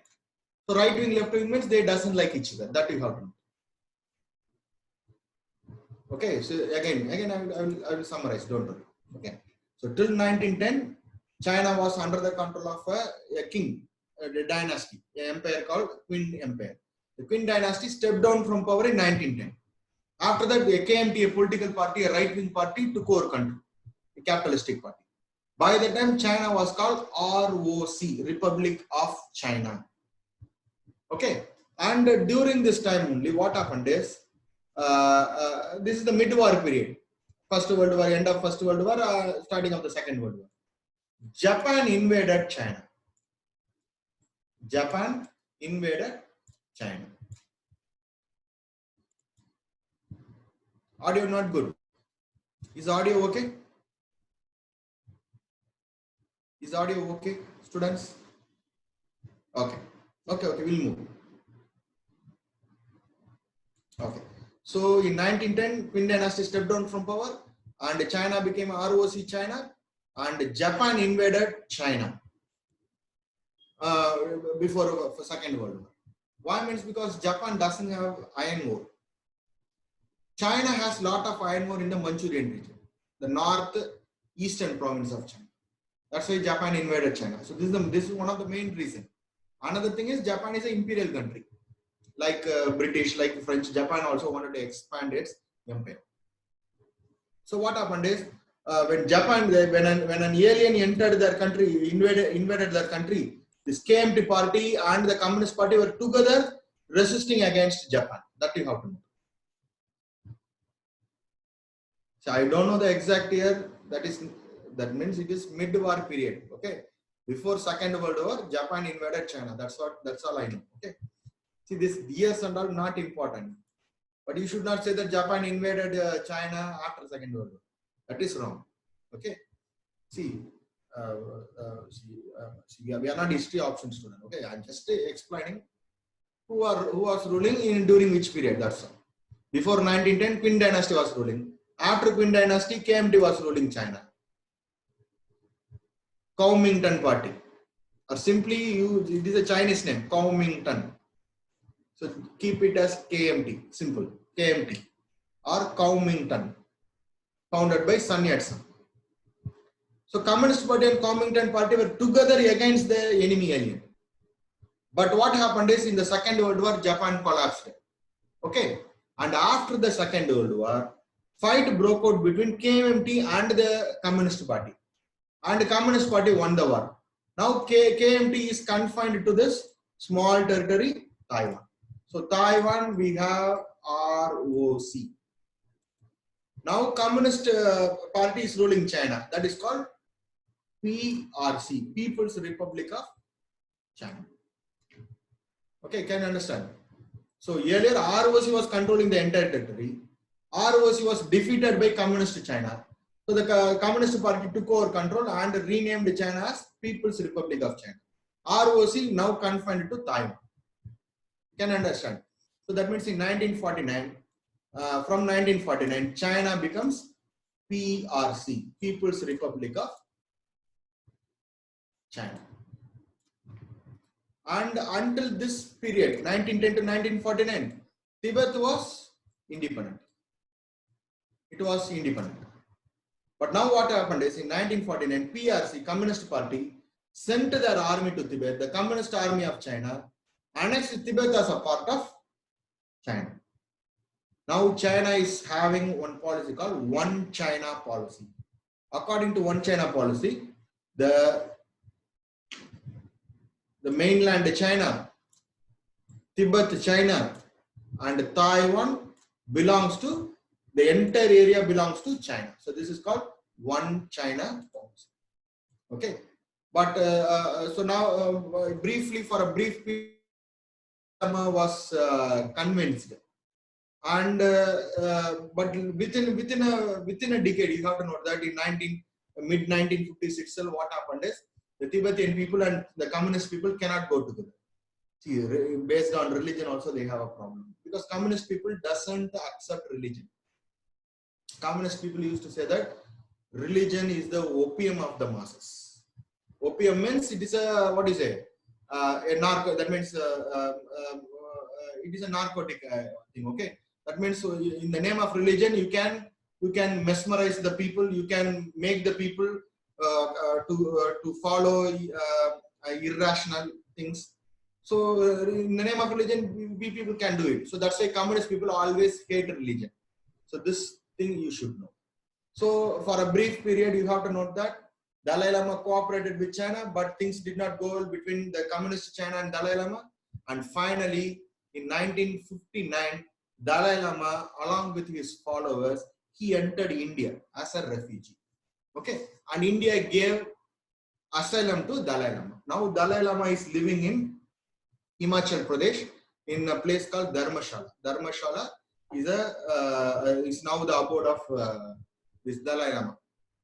Okay, and the Tibetan government in exile is there in Dharmashala. Okay, so the thing is, Dalai Lama and the communist China did not like each other. So the communist army began to kill the Tibetan people. That's why the Tibetan people fled Tibet. The religious leader and the political leader of the Tibetan people, Dalai Lama, he fled Tibet and entered India, and India gave him asylum. Now Dalai Lama is living in Dharmashala. Okay, Dharmashala, which is in Himachal Pradesh. The Tibetan Prime Minister is living in India. The Tibetan cabinet is living in India, but they don't have a state to govern. Okay, the Tibetan people in exile, they are in exile in India. A lot of India has given them asylum. Okay.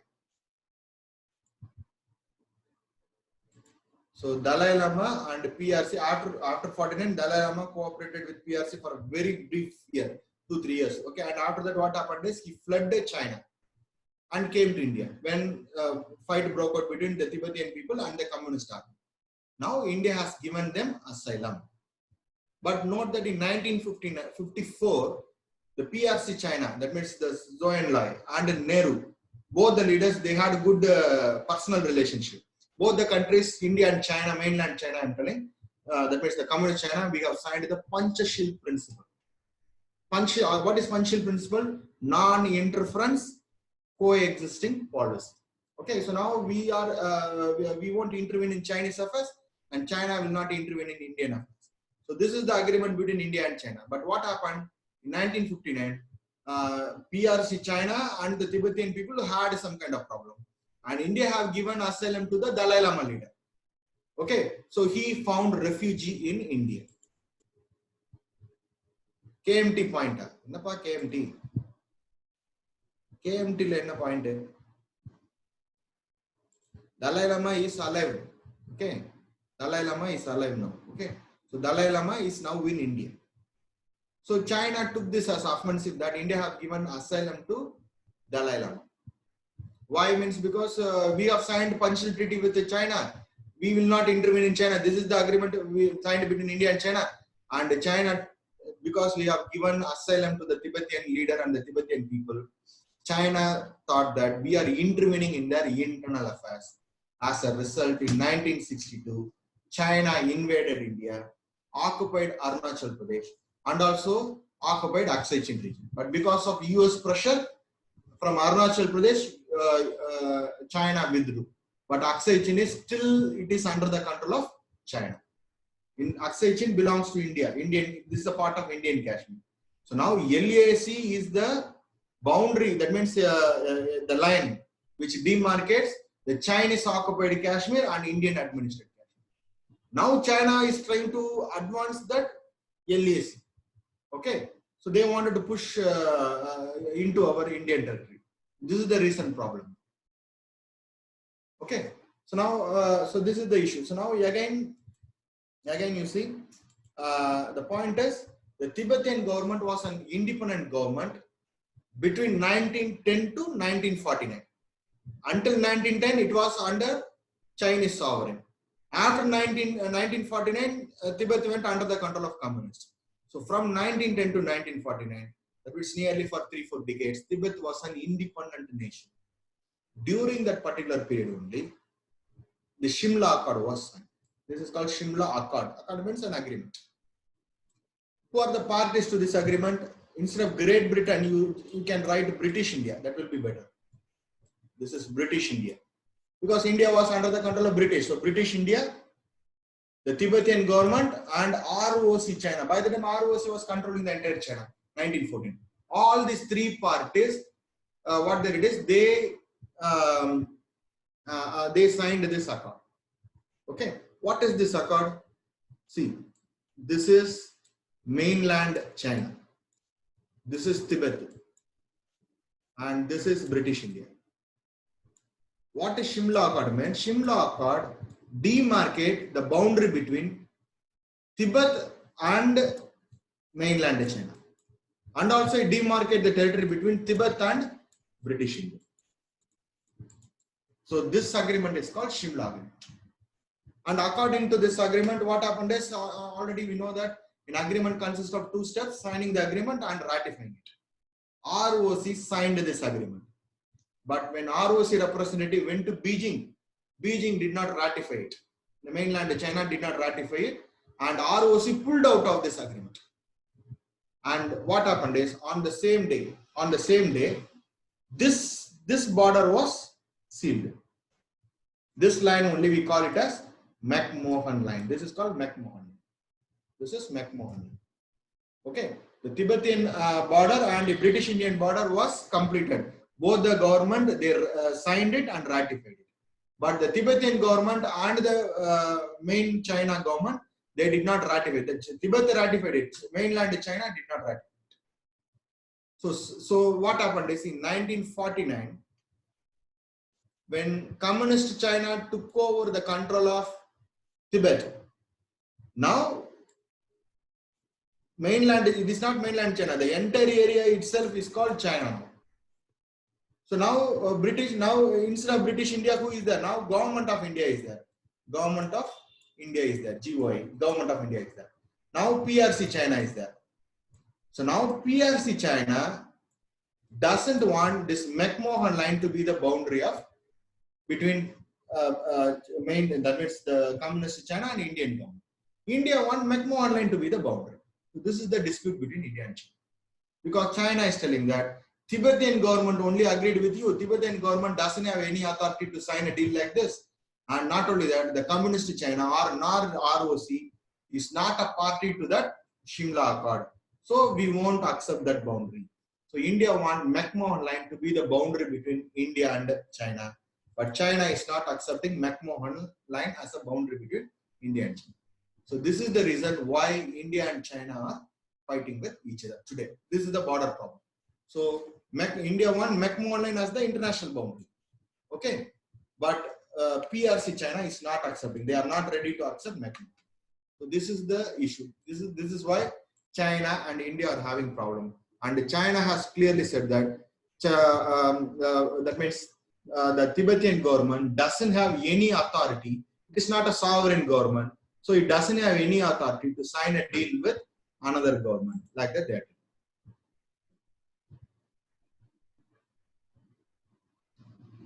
Hey, don't confuse yourself. Shimla Agreement is an agreement which was signed between India and Pakistan after 1972 Bangladesh Liberation War.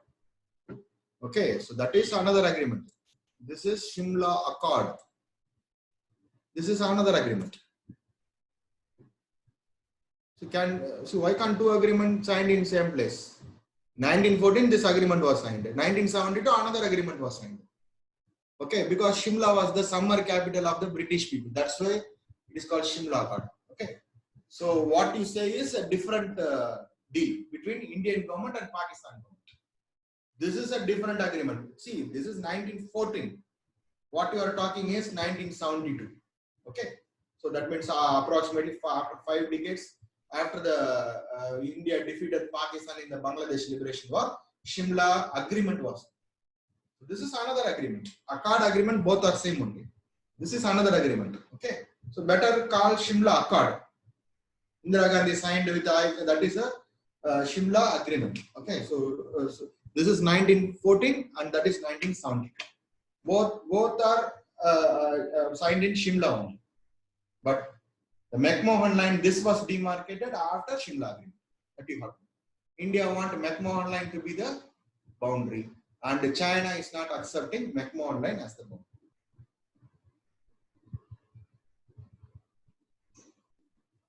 Okay. Okay. So now we will. I will show you some pictures. Okay. So this is the problematic region between India and China. So this is Aksai Chin. So we have problem with China in three sectors: Western sector, this is Central sector, this is Eastern sector. So Western, that means Western sector, Central sector, Central sector and Eastern sector. Okay, in three areas we are having problem with China. So in Western sector, approximately, see, wherever we are having border with China, we have problems with China. That you have. So in Western sector, note that in 1962 or after the 1962 war, you have to note that this region was annexed by China. After this 1962, within 2 years, this is POK region, a dispute, bilateral dispute between India and Pakistan. From the POK region, Pakistan gave this Shashgam Valley as a gift to China. It is a bilateral problem, disputed territory. Pakistan gave the disputed territory to China, so China got, now Shashgam Valley is under the control of China. Okay, so this should not be the case. Two parties are fighting for a piece of land. Third party should not come and get that particular land. So Pakistan gifted that particular land, and after that it ensured friendship with China. So China and Pakistan now are friends against India.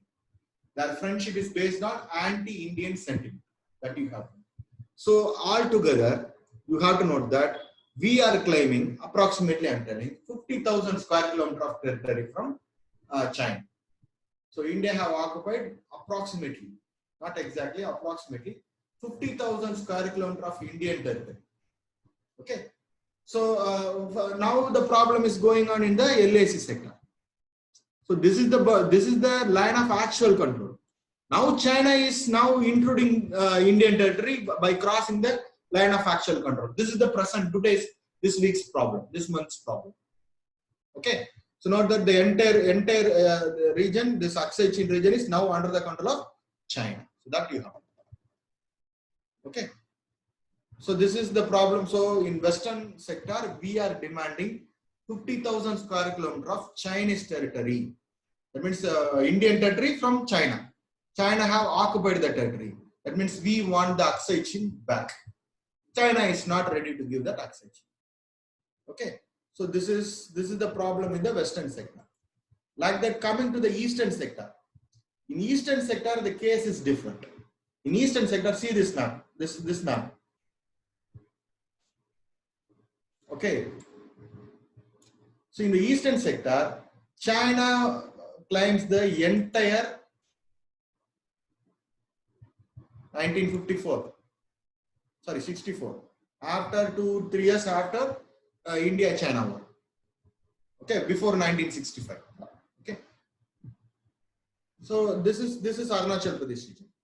Here, China is claiming the entire Arunachal Pradesh region, which belongs to India. And note that with respect to Tibet in 1949, our Prime Minister Jawaharlal Nehru did a blunder. He said that Tibet is an integral part of China. India accepts China's one China's policy. Our Prime Minister have given a statement that Tibet is an integral part of China. So we should not have done that. Despite the pressure given by US, in a hurry we accepted that Tibet is a part of China. So India did not approach Aksai Chin, okay, because already there was a failure with respect to India and Pakistan. United Nations failed to solve this problem. Then India thought that for solving our border dispute, we have to fight. We should not depend upon US. That's the reason. Maybe if India might have gone to United Nations for Aksai Chin, The United Nations, which is under the influence of US, might have acted in favor of India. But India did a big blunder, another blunder, that India went to United Nations to solve the POK problem. Pakistan had the complete backup of US. That's why United Nations went against India. It was not in favor of India. Okay. So in Arunachal Pradesh region, India is claiming 90,000 square kilometer of territory, 90K. 90,000 square kilometer territory. China is claiming our 90,000 square kilometer of Arunachal Pradesh. So in western sector, we are claiming Aksai Chin, the 50,000 square kilometer territory occupied by China. In Arunachal, in eastern sector, China is claiming our territory, Arunachal Pradesh region. Okay, so we are not ready to give that. Why Arunachal Pradesh region is very, very important for China is China's biggest internal problem is the Tibetan problem. The this is Tibetan region. So in India, in Arunachal Pradesh, there is one particular place called Tawang is there. Tawang region. See, Tawang region is an important Buddhist monastery. Dalai Lama was born there. It is an important cultural center for the Tibetan Buddhist. So China using its army is completely controlling the Tibetan population. But they can control the people physically, but mentally you can't control the Tibetan population in Tibet by the Chinese Communist Army. Why? Means because their leader is living here. Their leader is living here in this region. And they have a cultural place, Tawang, which is in Arunachal Pradesh. They can kill the people, but you can't kill the hope of the people. See, until hope is there, always we can expect something. So ultimately, what happens is China thinks that until and unless Dalai Lama dies, see, Dalai Lama wanted all China have to do is not to wage war with India. They have to just wait for some years so that Dalai Lama will get old and then ultimately he will die. Okay, but Tawang region is still in Arunachal Pradesh, which is in India.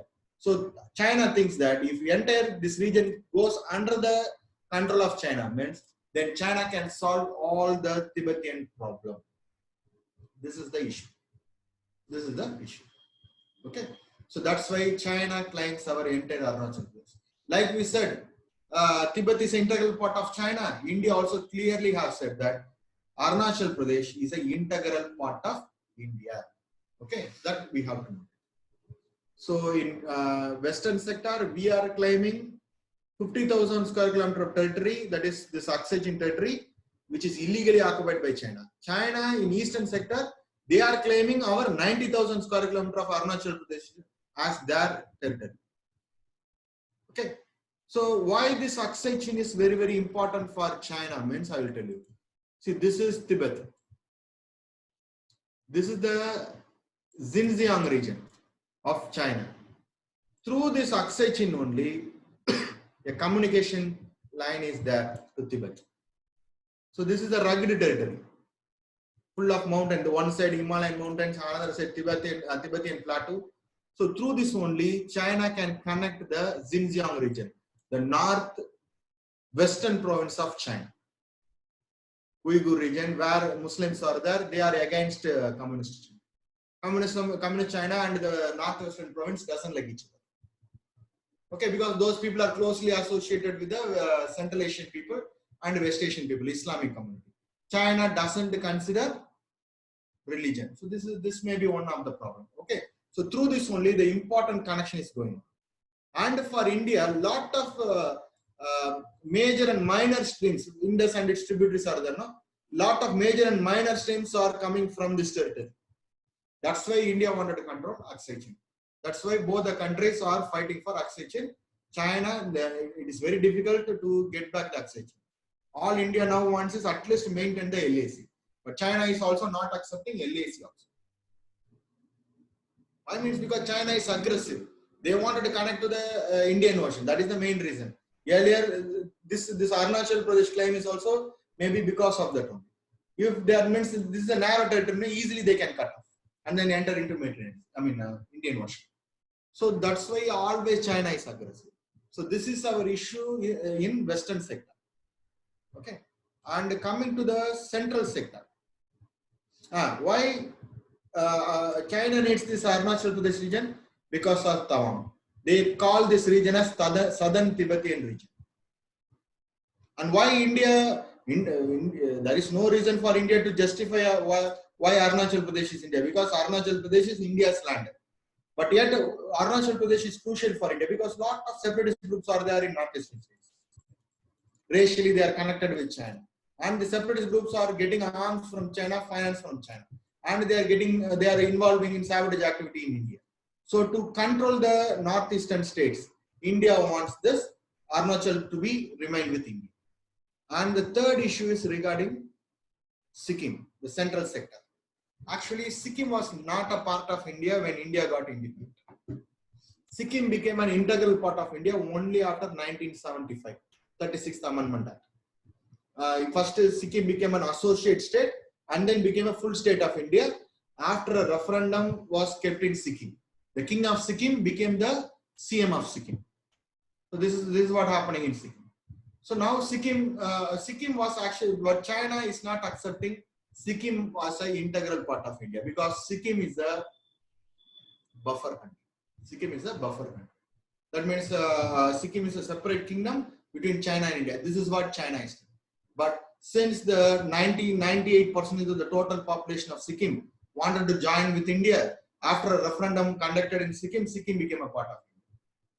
So China never accepted Sikkim as a part of India. But what happened is, in 2002, when our Prime Minister Vajpayee went to China for an official visit, China officially gave a statement that Sikkim is an integral part of India. Regarding Sikkim, we don't have a problem. So Sikkim is now is not a dispute between India and China. China has accepted Sikkim as an integral part of India. So these are all the three issues, the bilateral issues. That means the boundary issues between India and China. Western sector, central sector, now no issue. Eastern sector. In Western sector, we are claiming that China has illegally occupied our territory. In Eastern sector, China is telling Arunachal Pradesh belongs to China because it is southern Tibetan region. Tibet is an integral part of China. So Arunachal Pradesh should be a part of China. So this is the problem. Ultimately, the point is, wherever these British people are there, please repeat the Third Amendment Act. 36th Amendment Act.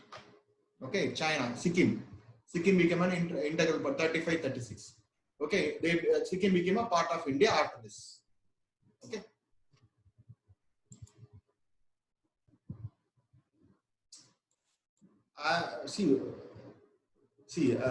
No, Sikkim had a separate king. Nepal is a separate kingdom. Sikkim was a separate kingdom. See, earlier you have to note that people used to claim the king means they will go and invade other country. At some point of time, Sikkim may be with the Nepal. Some part of the time, Nepal may be with the China. Some part of India. So, like, see, that is old history. That and all not required. Okay. Please repeat the Dalai Lama actually. Question is there. So Dalai Lama is a Tibetan leader. Okay, so he fought with the communist government and came to India in 1959. So Dalai Lama is now in India. Okay, he is the leader of the Tibetan people. China wanted to control the Tibetan people. Okay, and Dalai Lama's birthplace is this Tawang. It is an important Tibetan Buddhist monastery. That's why we have problem with China. So if Sikkim is not a dispute territory, then what about current North Lapas issue? See, Nakula. See, we will discuss the don't worry. See, Sikkim state is an integral part of China. I mean India. That China has accepted. But that doesn't mean that border has to be accepted. Can you understand? Border is still a problem. Okay, so in and around Sikkim, some border issues are there. That we will discuss. Sikkim state is a territory of India. China has accepted. No issues. Okay. So, Aksai Chin significance. See, Aksai Chin, this is Xinjiang region. Xinjiang region. See the map. Okay. Xinjiang region. Xinjiang region and the Tibetan region are connected through Aksai Chin. That's why this Aksai Chin is important for China. And from Aksai Chin only a lot of rivers are originating. It is a origin of rivers, streams for India. That's why this region is very, very important. So we will stop the class today. I will open now. I am ready for questions. Okay. So we will continue. Border dispute is not over. next class we will discuss issues. Thus LOC, line of control, was demarcated in 1948 itself. Okay, so when Kashmir became a part of India, 1948 war was there, 47-48 war. During the time itself, this LOC was demarcated. This is demarcated after 1962. LAC. This is LOC. Okay. Now I will answer questions. Yes, Balaji. Can you hear me? Yes. I just have a question that Russia and China have both same ideology regarding they were against USA, and Yes. Russia is the leading producer of oil. Why can't Russia give oil to China? Russia is also giving oil to China. Yes. China is getting oil from Russia also. See, China is a very big country. It needs lot of oil. Okay. Oil from Russia. It is getting oil and gas from Central Asia. It is getting oil from West Asia, Iran, etc. Wherever you can get oil, you have to get it. Okay, sir. Thank you, sir. Haripriya. Good afternoon, sir. Yes, good afternoon. Yes. Sir, I have a doubt regarding this McMahon line. Who are signatories to the McMahon line, sir? Who's? The signatories to the accord. See, McMahon line was signed between British Indian government and Tibetan government. Okay. So it runs from where to where, sir? It comes from Kashmir to Arunachal Pradesh, or only across Bhutan and Arunachal Pradesh? No, Kashmir to Arunachal Pradesh. Wherever we are having, see, mainland China doesn't have borders with India. Actually, we have borders only with the Tibetan government. So wherever we are having borders with Tibetan government, we have signed a deal. But when Tibet was annexed by China, China is not accepting this deal. That is the problem. Okay. So it runs from Kashmir, Bhutan, and Arunachal Pradesh. See, this is Tibetan region. This is Tibetan region. Main Tibet is this land. Up to this Tibetan region. So India-China border is earlier India-Tibetan border. That's all. Very simple. Okay, sir. Thank you, sir.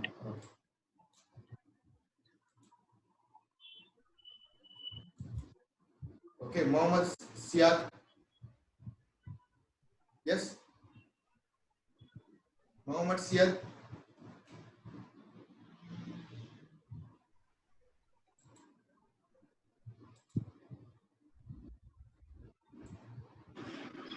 Hello, sir. Yes, Haripriya. Yes. Sir, what would be the use for China by connecting Xinjiang and Tibet, sir? Because both are separatists, right?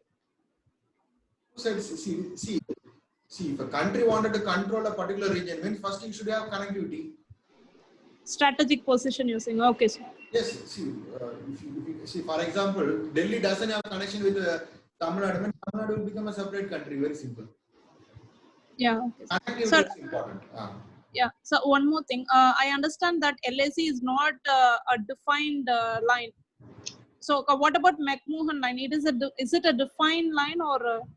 No. See, it is a disputed line. Defined means that was the position where China, the area where China is controlled, India is under control. Okay, it is not a defined. It is not a boundary. Okay. Okay, the line where Chinese control starts, the line where Indian control starts. That is LAC. McMahon line also, China is not accepting it. That's why no demarcation is there. Okay, sir. Demarcation was between India and Tibet. But China is not accepting it. Okay, sir. Thank you.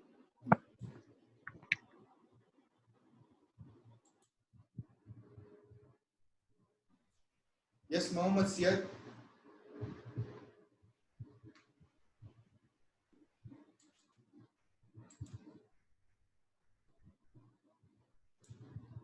Yes, Sivamuthu.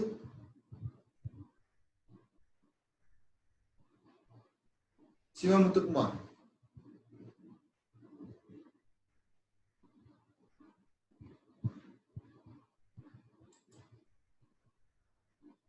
Sivamuthu Kumar.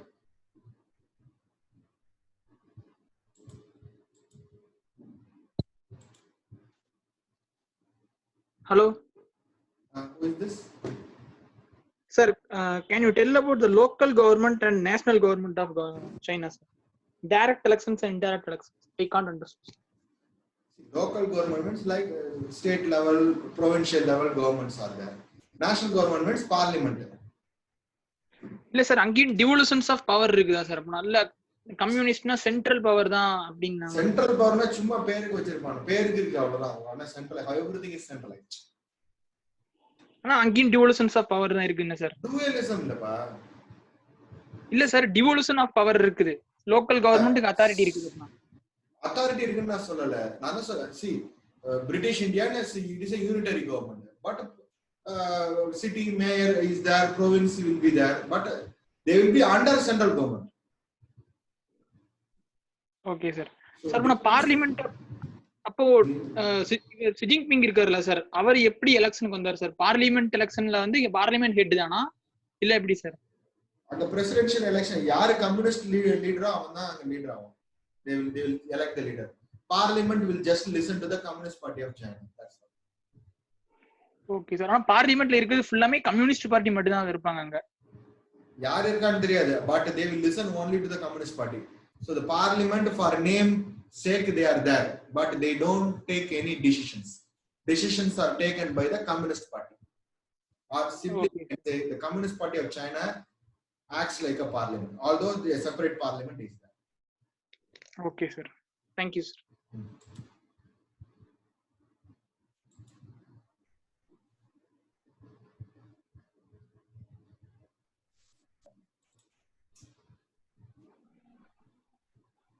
Sir, may I speak, sir? Yes, Nima. Yes. Sir, it's a general doubt, sir. May I ask it about? Yes, quickly ask. We are seeing about the histories of India's relation with West Asia and China. How to accumulate these resources into the answers, sir? First, you have to write some answers. Then only we can say. See, you are asking me how to swim by standing in the land. I am asking you to enter into the water. So what you practice some questions. First, we need to see the question papers and write, no, sir. Question paper பார்த்து எழுத கூடாது. ஏனா all the questions will be old questions. See, you are trying past year question in bilateral relations. On that particular day, that thing might have been happened. Today, whether it is relevant, we don't know. So, then what resource we need to rely on, sir, for practicing such kind of answers? For that, I am here. That's the only source. Or based some material will be there, no? Some online sources. They'll ask some question, you can answer it. Okay, sir. Okay, sir. Thank you, sir. Okay.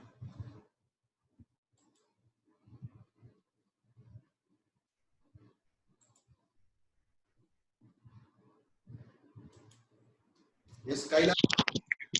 Good afternoon, sir. Yes, good afternoon. Yes. Sir, இப்போ actual சின் வந்து China கிட்ட தானே sir இருக்கு இப்போதைக்கு. நம்ம தான் வந்து அந்த 50,000 கிலோமீட்டர் டெரிட்டரியை வந்து நம்ம வந்து வேணும்ன்றோம் சார். இப்ப கரண்ட் சிச்சுவேஷன்ல அந்த வெஸ்டர்ன் இதுல வந்து ஏன் சார் இப்ப நம்ம எல்ஏசிக்குள்ள சைனா வந்திருக்காங்க? அவனுக்கு ஆக்சிஜன் மட்டும் பத்தாது, அவனுக்கு இன்னும் நிறைய வேணும்னு கேக்குறான். அப்ப என்ன பண்றது? அதான் பண்ணுவோம். உள்ள இன்னும் நிறைய வேணும்னு கேக்குறாங்களா? 1962 பொசிஷன் படி ஆக்சிஜன் அவன் கண்ட்ரோல்ல இருக்கு. Okay sir. என்ன நீங்க என்டையர் காஷ்மீர் கூட கேட்பான் போல இருக்கு. அப்படி இருக்கு நிலவரம்.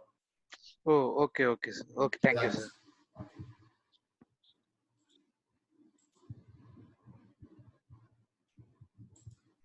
Yes, Bala Aravindan. Sir? Yes. Sir, my question is regarding Akshay Chin, sir. So, do people live in Akshay Chin or it's a complete reserved area, sir? It's not a reserved area. Akshay Chin is now under the control of China. So the Chinese people are living there, sir? No people are living there. It is a desert. Cold. Okay, sir. Thank you. Sir, and regarding POK, sir, do people live in POK or it is also completely reserved area? People are living in POK. They are Indians or Pakistani people living there? We say they are Indians, but Pakistan says they are Pakistan. Okay. But the question is what they are saying. Okay, sir. The administration there, sir, it is ruled by Pakistan. Yes, under Pakistani administration. Yes. Okay, sir. Thank you, sir.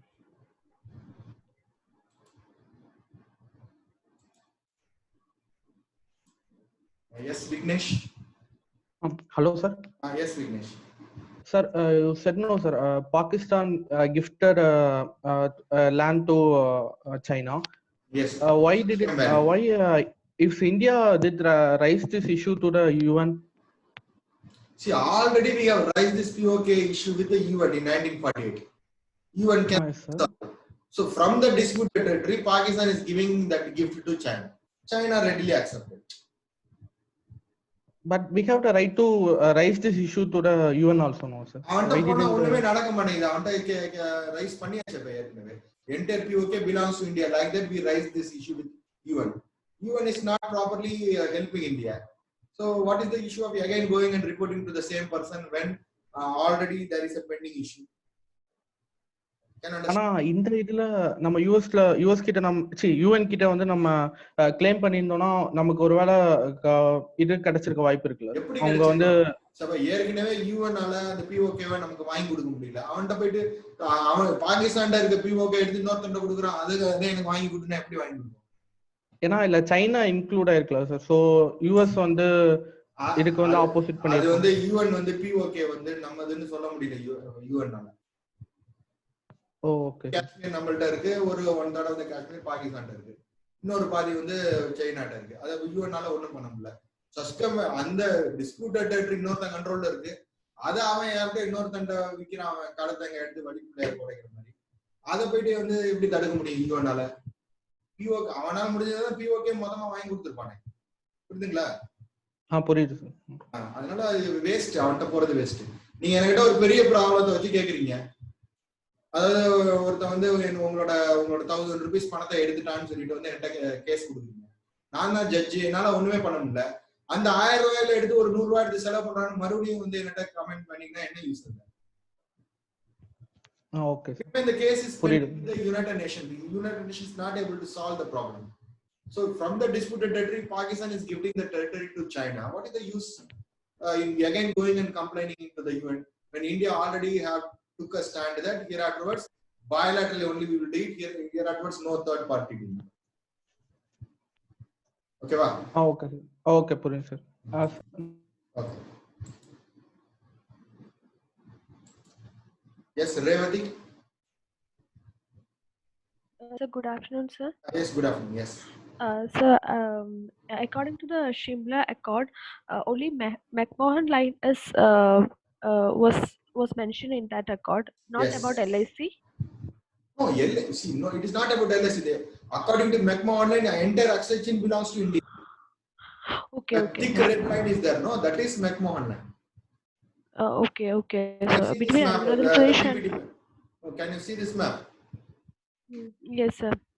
So the red line is the boundary between India and Tibet according to McMahon line.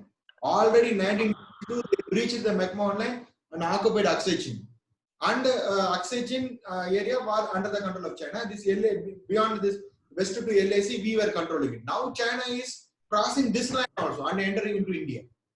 Okay. If we leave this, some land to China, they will occupy entire Kashmir. Then their ultimate idea is to come and stay in Himachal Pradesh, where Dalai Lama is there. And Delhi, they will occupy until Kanyakumari. This is the ultimate aim of China. Then only they can easily connect with Indian Ocean. So Indian Ocean. Objective. So, sir, in Shimla Accord, there was nothing about this Aksai China and LIC, only about Arunachal Pradesh and Tibet. Aksai Chin and LAC, that LAC line, the word itself appeared after 1962. When 62, okay. Before that, the LAC is not there. Okay, sir. Okay, so we were not expecting an attack from China. Yes. So this is what our Nehru was thinking. Okay. Why means because he thought that we have signed a friendship treaty with China, the Panchshil treaty, so China will not attack India.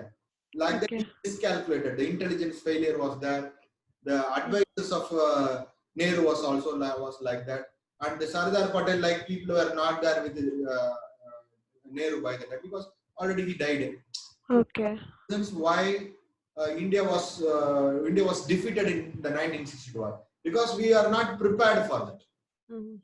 But now we are prepared. China cannot just like that cannot do anything. Even though compared to India, China is a strong country, but China cannot do anything against India. Okay, sir. That means the entire, but China has the capacity to destroy entire India, but we will destroy 80% of China before we die. So no one, no, it is, so that's why China cannot challenge India openly. This is the understanding. Okay, sir. Yes. Okay. Thank you, sir. Thank you very much.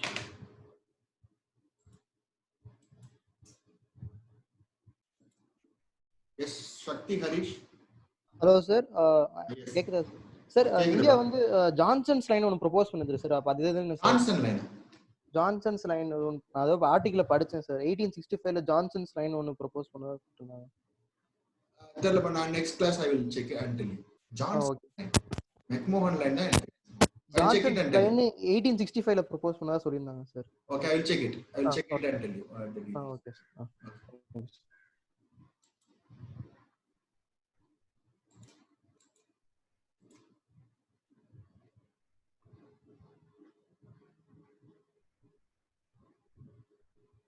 See, if you want Rajiv Shikri book, I will you just send me a message in Telegram. Okay, I have the PDF. You can have it. And then Mohammed Sayed, why China being the largest exporter of the world still recognized by US as a developing nation? So that means for a developing country, see, majority part of China, mainland China is underdeveloped only. No? Only the Pacific part of China is developed. But soon China said that by 2030 China will be the developed nation. What is the criteria for a region to be unadministered? Whether a resolution should be passed? No. Unadministered means nobody controls the territory, means it is unadministered. That's all. Okay, sir, can you please explain LAC? Is it defined and agreed? It is not defined and agreed. See, earlier the entire map, see this map, okay, the entire area was under the control of India. China occupied the Aksai Chin region. So this is the land where Chinese army and Indian army stand. That became a line called LAC. LAC, beyond that means east to LAC, China is holding. West to LAC, India is holding. That's called LAC.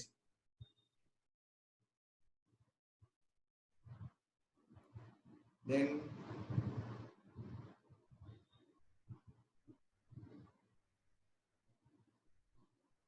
so LAC is not a demarcated territory. It is a territory where both the armies stand. Beyond that line, China is controlling. Beyond this line, India is controlling. It is not a demarcated territory. Sir, can you repeat Aksai Chin significance? That I have answered.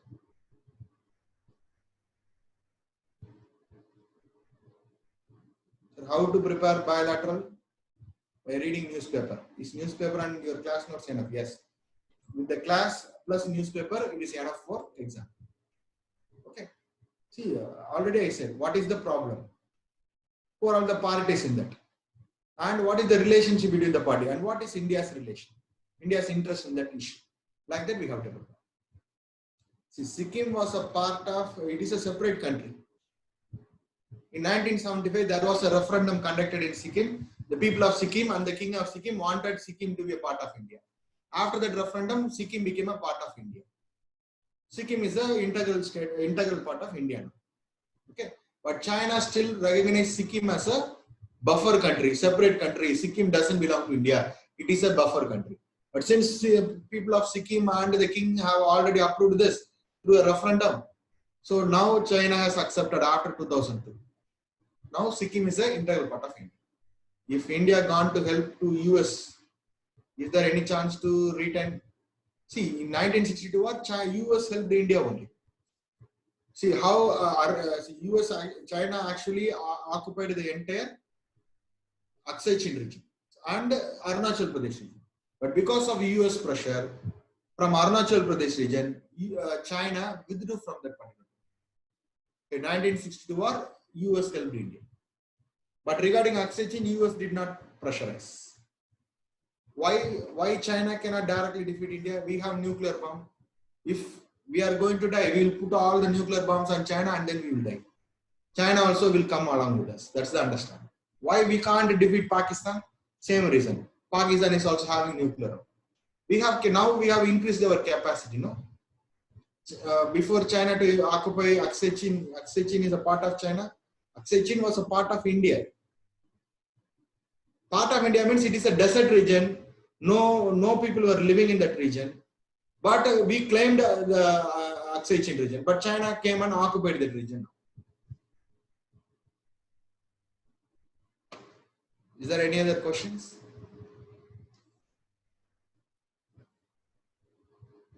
If you have nuclear bomb, US have veto power, sir. Yes. So what is the question you are asking? We have nuclear bomb. Yes. Because we have nuclear bomb, nobody can come and strike us. We will use nuclear bomb against them.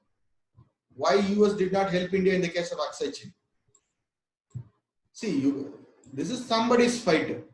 To some extent, they came to our help. After that, in US crisis started. The president itself was assassinated. JF Kennedy was assassinated. So because of that, US was busy in internal problem. That's why US was not in a position to completely support India. Is that understood? Yashika, what? No, sir.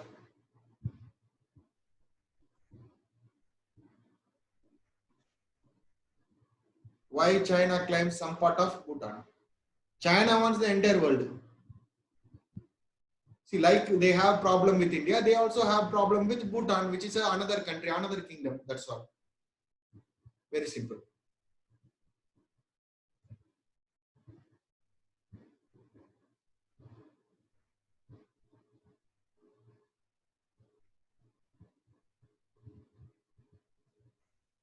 I think I have answered all the questions.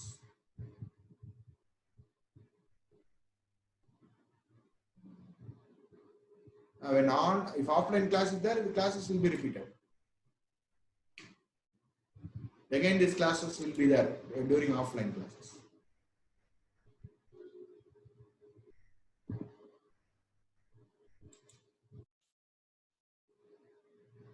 Okay, thank you.